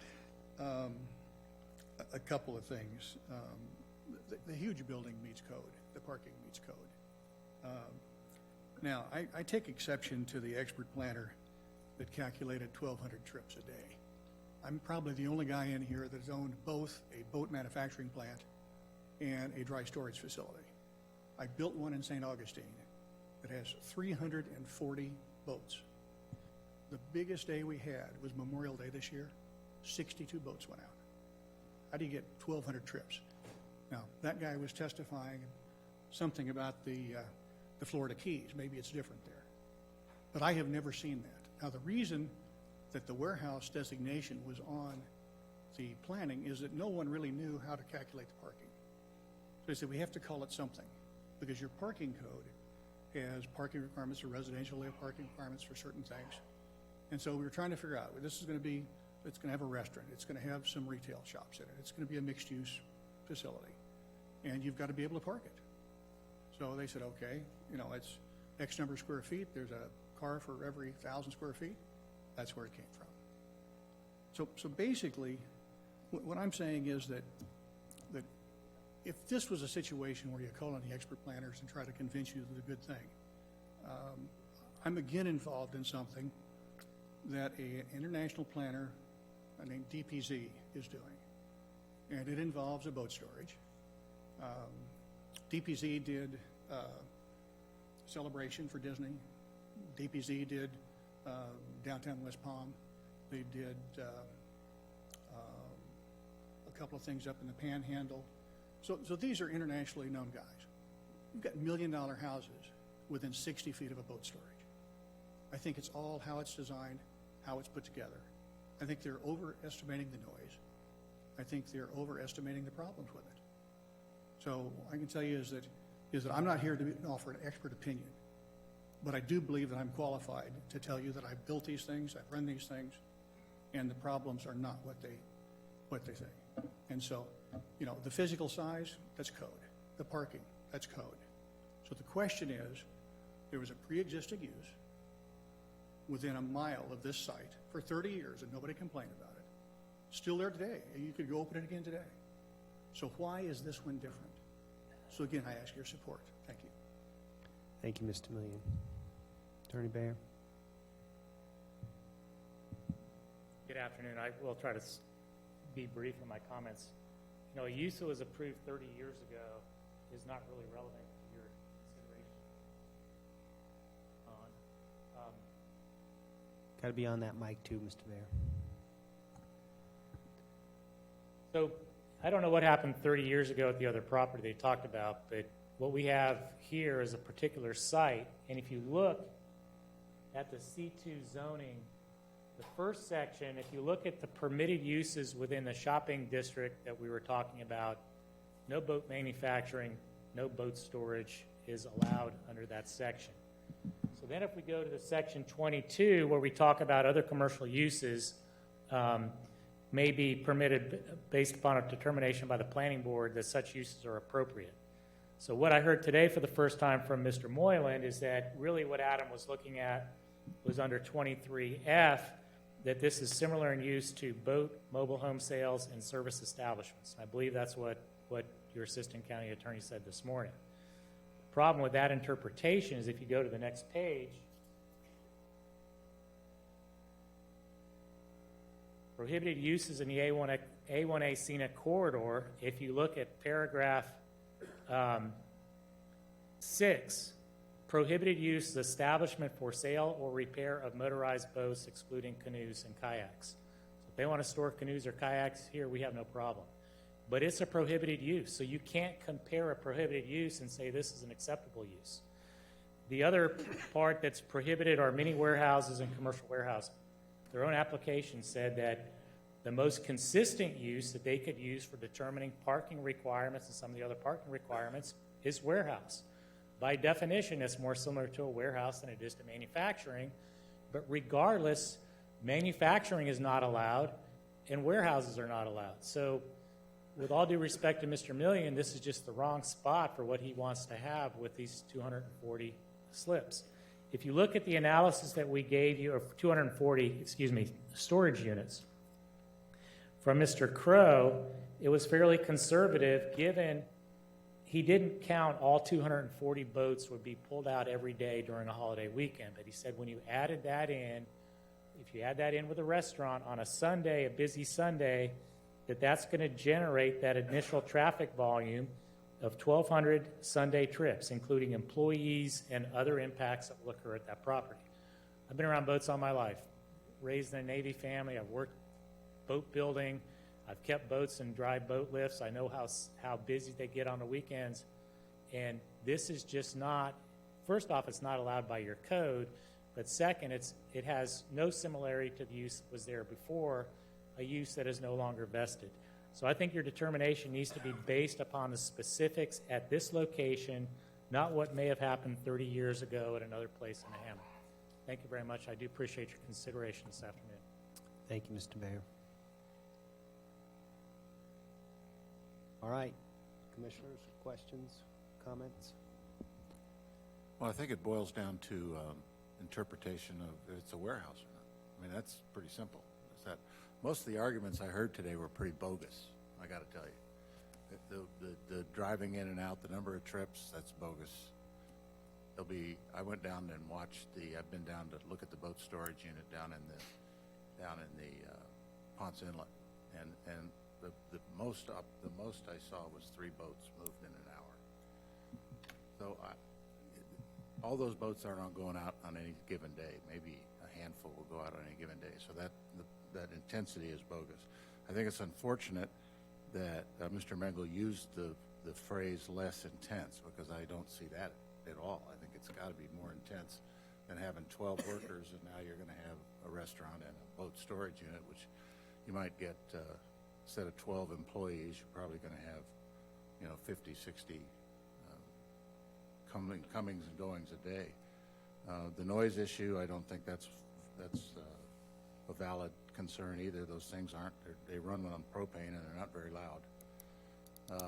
I think the key is the definition of a warehouse. If it's a warehouse, then we can't approve it. But that's for us to decide, I guess. Can I? Go ahead. I had a question for Mr. Moylan. If Adam made the reverse determination that this was not proper usage, where would we be today legally? The applicant would have to get the approval through a planning board hearing. And then that hearing would happen. The HCA could appeal the outcome of that to you, and it would be right back here again. But the short answer is it would have required planning board approval. This item was discussed at the planning board, but it was discussed for this specific issue as an appeal. Yes, it was correct? an appeal. So sort of an analogy, the planning board was like the court, and now you're the appellate court looking at the planning board's review. Did you attend the planning board meeting? No. Kate Stengel, our outside counsel. That's right. I apologize. I read. Oh, I'm sorry. Commissioner Mullins, go ahead. I apologize. No, I wanted to ask Commissioner Hanson something, and I think I know the answer, but I want to verify it because he made some very good points. Does that area have restriction on boat storage at homes? Does the hammock area have restriction on boat storage at home? It goes by neighborhood, but no, they don't. They don't. I mean, do they allow you to put boats wherever? Greenland or is Acres, it their free? boats are in their yards. So it varies. But I don't know about Hammock Dunes. I don't know about Sea Colony. I don't know about whether they have restrictions or not.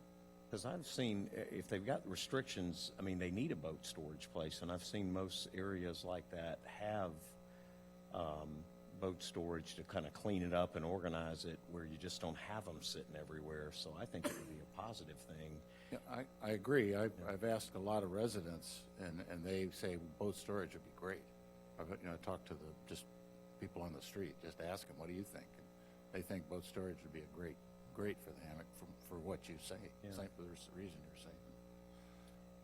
But it gets down to what a definition is. Yeah, what do you call it? The other thing is, I mean, when we were addressing the Bings thing, a tremendous amount of people were saying, let that be a restaurant. So I was glad to hear there's no opposition for a restaurant, because I think that's you can't go back and forth on that. It either is or isn't, and I think it is. So, Commissioner Sullivan. Yeah, just a couple of comments. I know we're not basing this on a gut decision or how you feel, and I've listened to all the legal arguments and all that, but I drove over there on Friday just to, after we talked to both sides, to take a look, and that place is a mess right now. And next to it is the Hammock Hardware, so there's another commercial establishment, not just homes, next to this place. And the 40-foot buffer, the owner of the property on the north side was well aware that there was a commercial site there when she brought her property. And there was a 40-foot buffer put in to protect that, and that doesn't go away.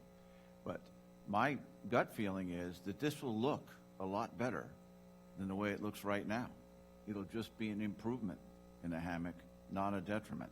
And I think it's a legal issue, but I also think it's what's going to be, what is it going to look like when this is done? And I think if that all happens, I think it'll look better. Anything else? The gasoline tank, I think that's moot. Also, Hammock Hardware stores propane. Okay, Commissioner Erickson. I was just saying it's a 10,000-gallon tank, though.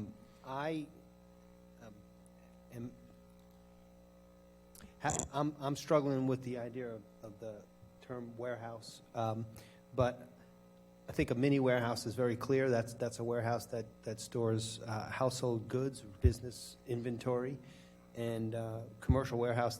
I don't think that terminology applies here at all. I come down on the side of this being a marina with boat storage, and don't see that being a prohibited use. So don't know that I can determine that Adam did. I, for one, for sure think that he had the authority to make the determination, and I'm having a struggle to come to the conclusion that he didn't make a valid determination. So that's where I stand. I would entertain a motion if we have one here, gentlemen.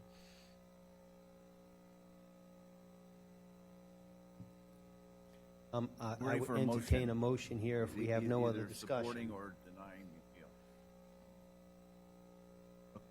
You want me to do it? Yeah, I don't know if I can word.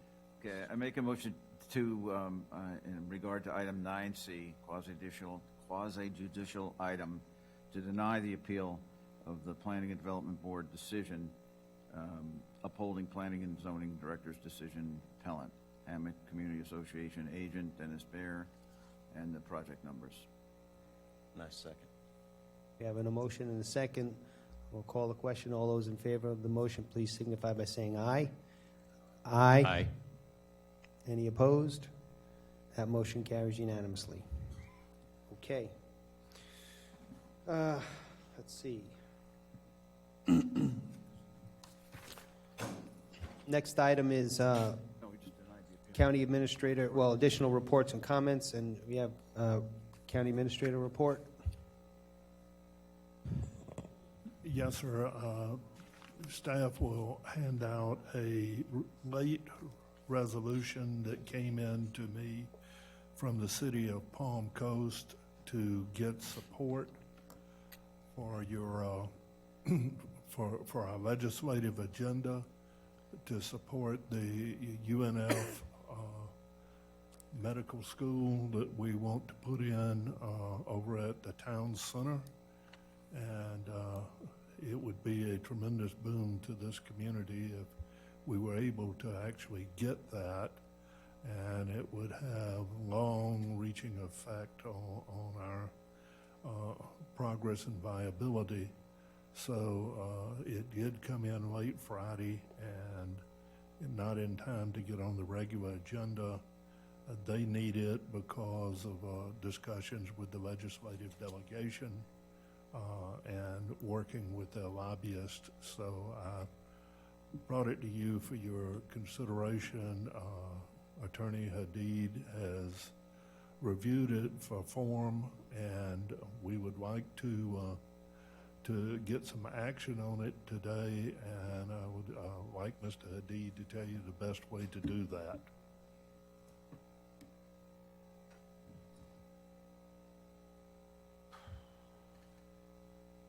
Okay, there we go. Just to by consensus, if you wish to take it up, by consensus to add it to the agenda. Right. And then following that consensus, then actually discuss it, make your motions, et cetera. Yeah, I would ask commissioners if we could at least get this on the agenda, and then we can talk about it, because I have some things to say about it as well. So. I agree. Absolutely. Absolutely. All right, so we have consensus to add it to the agenda. All right, Absolutely. so it is so added. I'll open it up for discussion. So what we're doing here is just, by doing this resolution, we're just saying, hey, we support this, right? That's what we're Putting saying. it as a top priority, yeah. In our legislative. And I think we are. That's what we want to do. Yes, and it's my understanding that the other municipalities in the county are doing the same thing. The objective here is, this is an over a $16 million ask on the part of UNF to the state legislature to put this facility in Palm Coast, and the fact that we're all together on the same page in requesting this of our legislators would give more weight to the request. But we're not prioritizing where it falls in the legislative agenda or not. I think We I are. think that is Yeah, the part we of the are. objective, is that we would make this our number one priority. Yes. I would like to say this as far as that, a medical school and an education facility like this coming to a community would not only bring the opportunities for expanded education and keeping our kids in the community, it will bring jobs, it will bring higher paying ones in the professors and the teachers, it will bring more stimulus in the economy. It will also kind of set the tone of what our community becomes, not a supporting bedroom community to other counties, but more of a medical hub, and start focusing on some of the medical services we need. I come from an area, Augusta, Georgia, that has one of the biggest and strongest medical colleges in the southeast, and it has been game-changing for that area. So I think something like this is a great opportunity, in my opinion, and something that I think that District 4, as well as all the districts, would benefit from, just continuing the path to bringing the higher paying, better jobs in the area. Would this be, I'm sorry. Please, Commissioner, go ahead.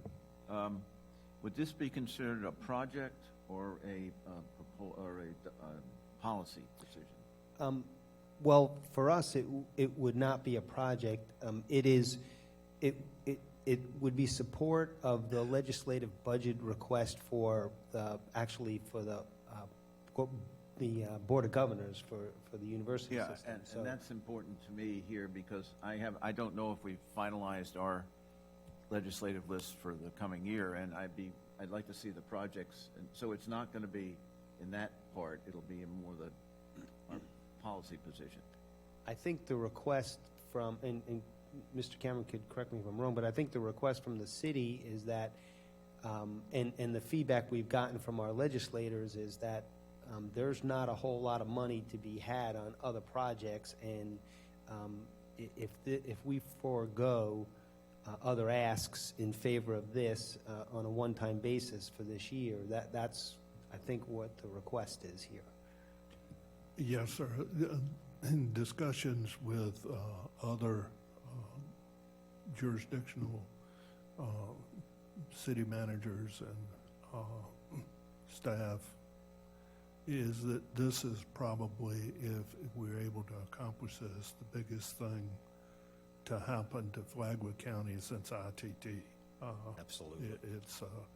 And we feel like that it would be prudent to subordinate other requests to this one. Doesn't mean that we're abandoning those requests if there's other monies available, but for lasting change, positive change to the county, this one by far is one of the highest profile things that could happen. I think I know where Mr. Sullivan's going. We've got to worry about our library issue. That's why we have two parts to our legislative agenda, and if it's part of the projects thing, I'd say I'd like a little more time to look at it, but. Well, The legislative projects, those are specific bills that on the House side, that the House has to submit, and we don't have any other bills that we're requesting at this point. The library is a grant process. It's a So grant. if they fund that, Yes. if they fund that package, then we're first in line to I receive think that. we're And I don't think we want to pull away from that. I Yeah. don't think that's the I don't intention either. here. Right. I would say, too, that a university like this coming in would be, it would spin off libraries, it would spin off so much stuff. We're talking about jump-starting the community to a level that we have never seen, and I got to give a credit to the city and the mayor working on this. This has been a heck of a task, and the fact that we're here right at the goal line is Yeah, great. no, I don't think anybody's denying this is a really good thing to happen to the city. The problem is, like everything else, the devil's in the details. And if this doesn't get approved, we'll forego some stuff that we might have wanted. I just say that where is the university in their approval project? I know there was one meeting that was made public where they said we're going to go down this road. Did the second meeting occur? Yeah, yes, it was approved by the Strategic Planning Committee for the Board of Governors, and then it went in the full legislative budget request package for the Board of Governors. For the Board of Governors. Right, and that package consists of an ask from University of Florida, FSU, all the universities. Right. It's all together, it's lump sum, it's over $100 million. That went before their board last week, and it was tabled for further discussion, and I believe it's supposed to come back. I don't know the exact time frame, but it's supposed to come back. So it's not official yet, but there's high confidence that it will be on the second round. I think the tabling had to do with other issues not necessarily related to this particular project, is my understanding. Showing unity for something like this is important, too. I think the counties and the cities, for a university to know that we're serious, and the state, this is detrimental for this project. And I think by doing this, we're not, all we're saying is we support this. Right. If the board of directors, board of governors say, nah, I don't think so, we throw this away. Correct. It's Then our second, third, and fourth would move top priority. Yes, it's a moot Yeah. point, correct. That's correct. And Mr. Chairman, this is, whether we get the library grant, and I believe that we will, or not, is not the determining factor of whether we build the library. It's, the grant will represent less than 10% of the overall cost of building the library. And we would carry forward with our plans even without the grant.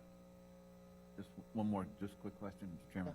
I just want to assure myself, there are no financial obligations on the county concerning this project. No, there is, no, absolutely not. Okay. So I would, since we put this on the agenda, I'll open this up to public comment.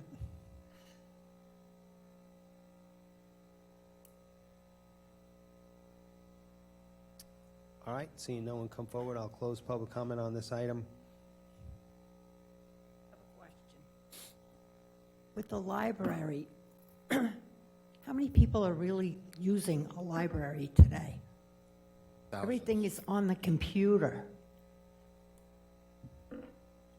That's my question. Okay, thank you. All right, seeing no one else come forward, I'll close public comment on this item, this resolution in support of higher education initiative in establishment of the state university system presence within the city of Palm Coast. I make a motion that we adopt this as top priority. Well, first we have to, Mr. Chairman, I move that we approve this resolution. Okay, so we have a motion to approve. Second. We have a second. I'll call the question. All those in favor, please signify by saying aye. Aye. Aye. Okay, that item passes. Anything else for your report, Mr. Cameron? Just one thing, Mr. Chairman. You know, in my position, there are lots of challenges daily, but just occasionally there is a moment of real pride. And one of those those moments occurred today when Amy Lukasik gave her presentation as her first official act as the permanent TDC director. She's one of our star pupils in the Leadership Academy, and the work that she did on the strategic plan, her ability to think strategically, her desire to include all stakeholders in the decisions that she makes, and her flexibility with changing conditions just gave me a real moment of pride that I could participate in her advancement in her career. I just wanted to get that on the record. Okay, thank you. All under the leadership of the TDC chair. Absolutely, sir. Forgot to include that. Anything else for your comments or report? No, sir. Excuse me, Mr. Hadid. Since we're already late in terms of our approaching workshop, I'll just defer. Okay, anything for commission actions, Commissioner Erickson? Nothing. Commissioner Hanson? I have nothing. Commissioner Sullivan? Nope, nothing. Commissioner Nothing. Mullins? And the chair has none.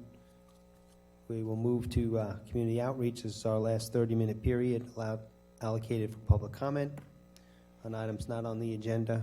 So I'll open up public comment here. Jane Gentile, resident almost 18 years, and taxpayer, and very proud taxpayer in Flagler County. I'm going to read into the record. I don't expect you to take any action today. I recommend that Al Hadid be fired. An email was sent that I'm going to read because I want to make sure it's in the record. It was sent Monday, October 28th at 2:37 p.m. from Joseph Mullins as Commissioner, County Commission, District 4, from his county email address. It was sent at 2:37 p.m. to Jane May, Randy Frales at fraleswinslowlaw.com, which is an attorney in Georgia, CC Al Hadid, and to my husband. And part of the email, he says, since these two insist on sending to county emails of my personal business, my partners in my company, of which he has none, are going to seek a gag order for these unhinged actions by Mrs. Yude. We have been operating in Florida for well over 10 years. I don't mind tolerating silly comments, but when she and her husband have decided to attack me isn't enough, she's escalated to my business and my personal family. I think it's time to involve my personal attorney. None of this is true, by the way. His ex-wife sent me an email the other day that I still look beautiful. Mrs. Yude, please provide me the name of your personal attorney to see if we can possible of resolving before we move to civil litigation, and be advised that they are watching all dialogue on social media. Please find a new hobby before this one will cost you a great deal. It is signed Joe Mullins, County Commissioner, and Al Hadid has done nothing about it, which is leaving the county open for tremendous liability. Just as a fact, Al Hadid mentioned that there is a law case, but he can't tell me about it because it's not public yet. Anytime there's a law case, the minute a final order is entered, it's public record. I've done legal work. Mr. Mullins has already posted 4 times on Facebook today during this meeting while people were talking, including people in the hammock, inviting them to go to his All Trump Club meetings.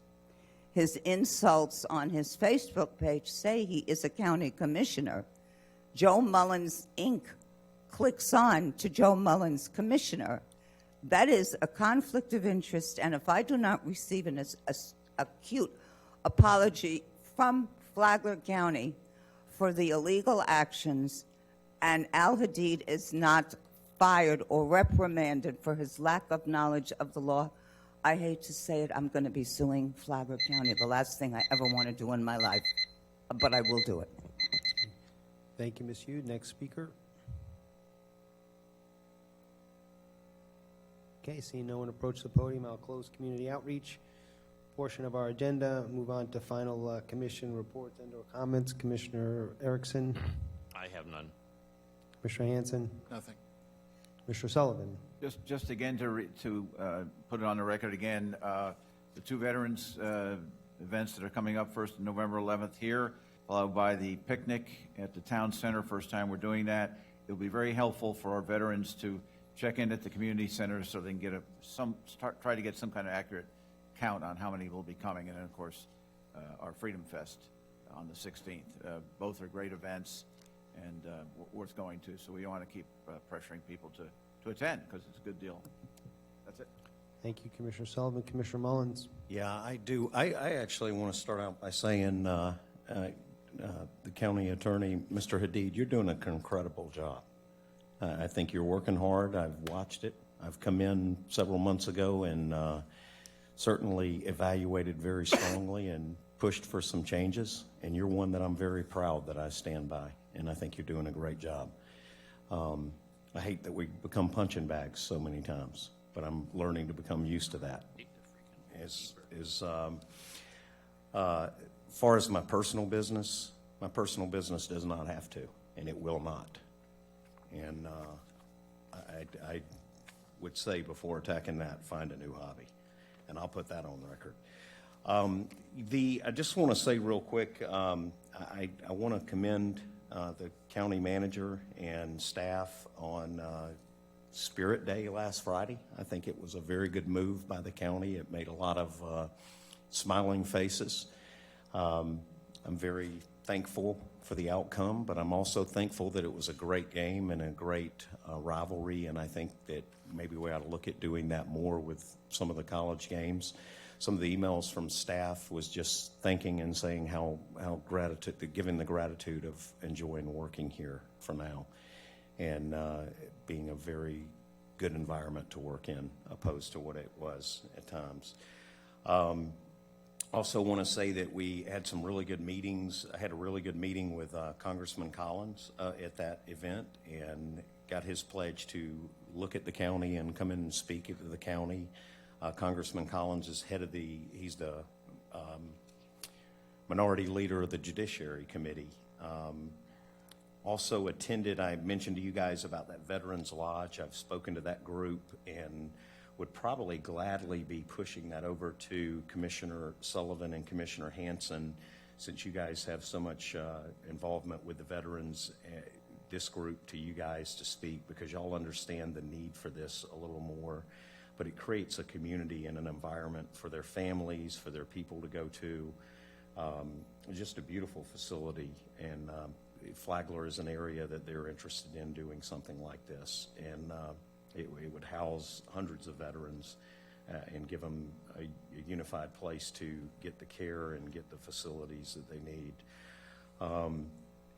The Veterans Picnic, I'm looking forward to that next week, that Palm Coast and Flagler County's doing together, the Veterans Ceremony and then the Veterans Picnic over in Town Center, 11 o'clock. I encourage everyone, free barbecue, so looking forward to that.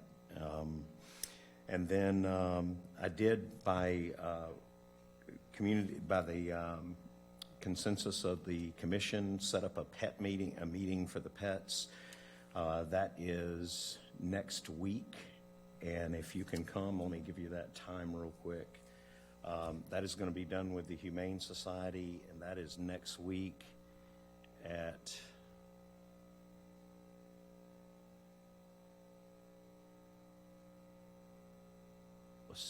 that is next week at November 12th at 5 p.m., and it's going to be at the Humane Society, and really just to kind of talk and see where they stance with the tethering, and I think there is some give and play that they want to do there that they would like us to look into, so we can look into that a little more and see if we can't work it out. But that is next November 12th at 5 p.m. at the Humane Society.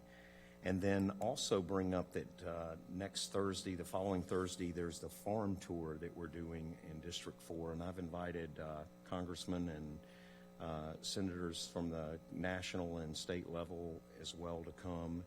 I'm looking forward to that. I've heard a lot about it. I haven't done it. I think you guys have. I've heard there's some really good food there, and it's a really good chance to see the community and what Flagler County is, an agriculture area.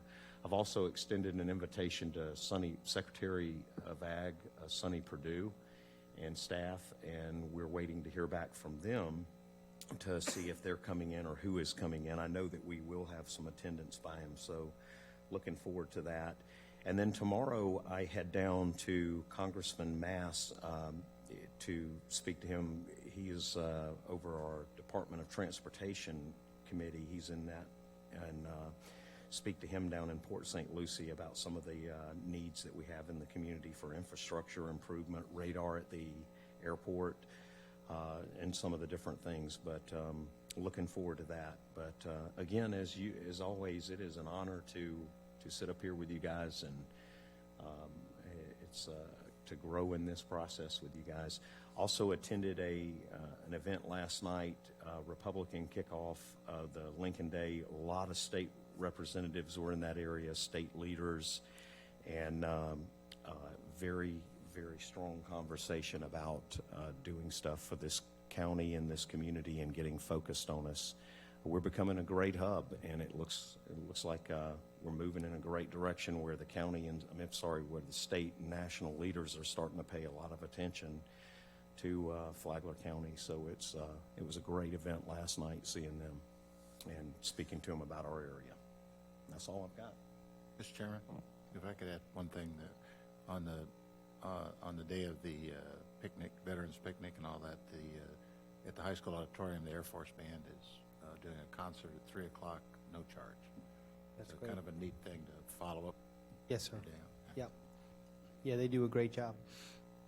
I just had three quick things. One, I wanted to let you gentlemen know that I've been working with school board member Colleen Conklin on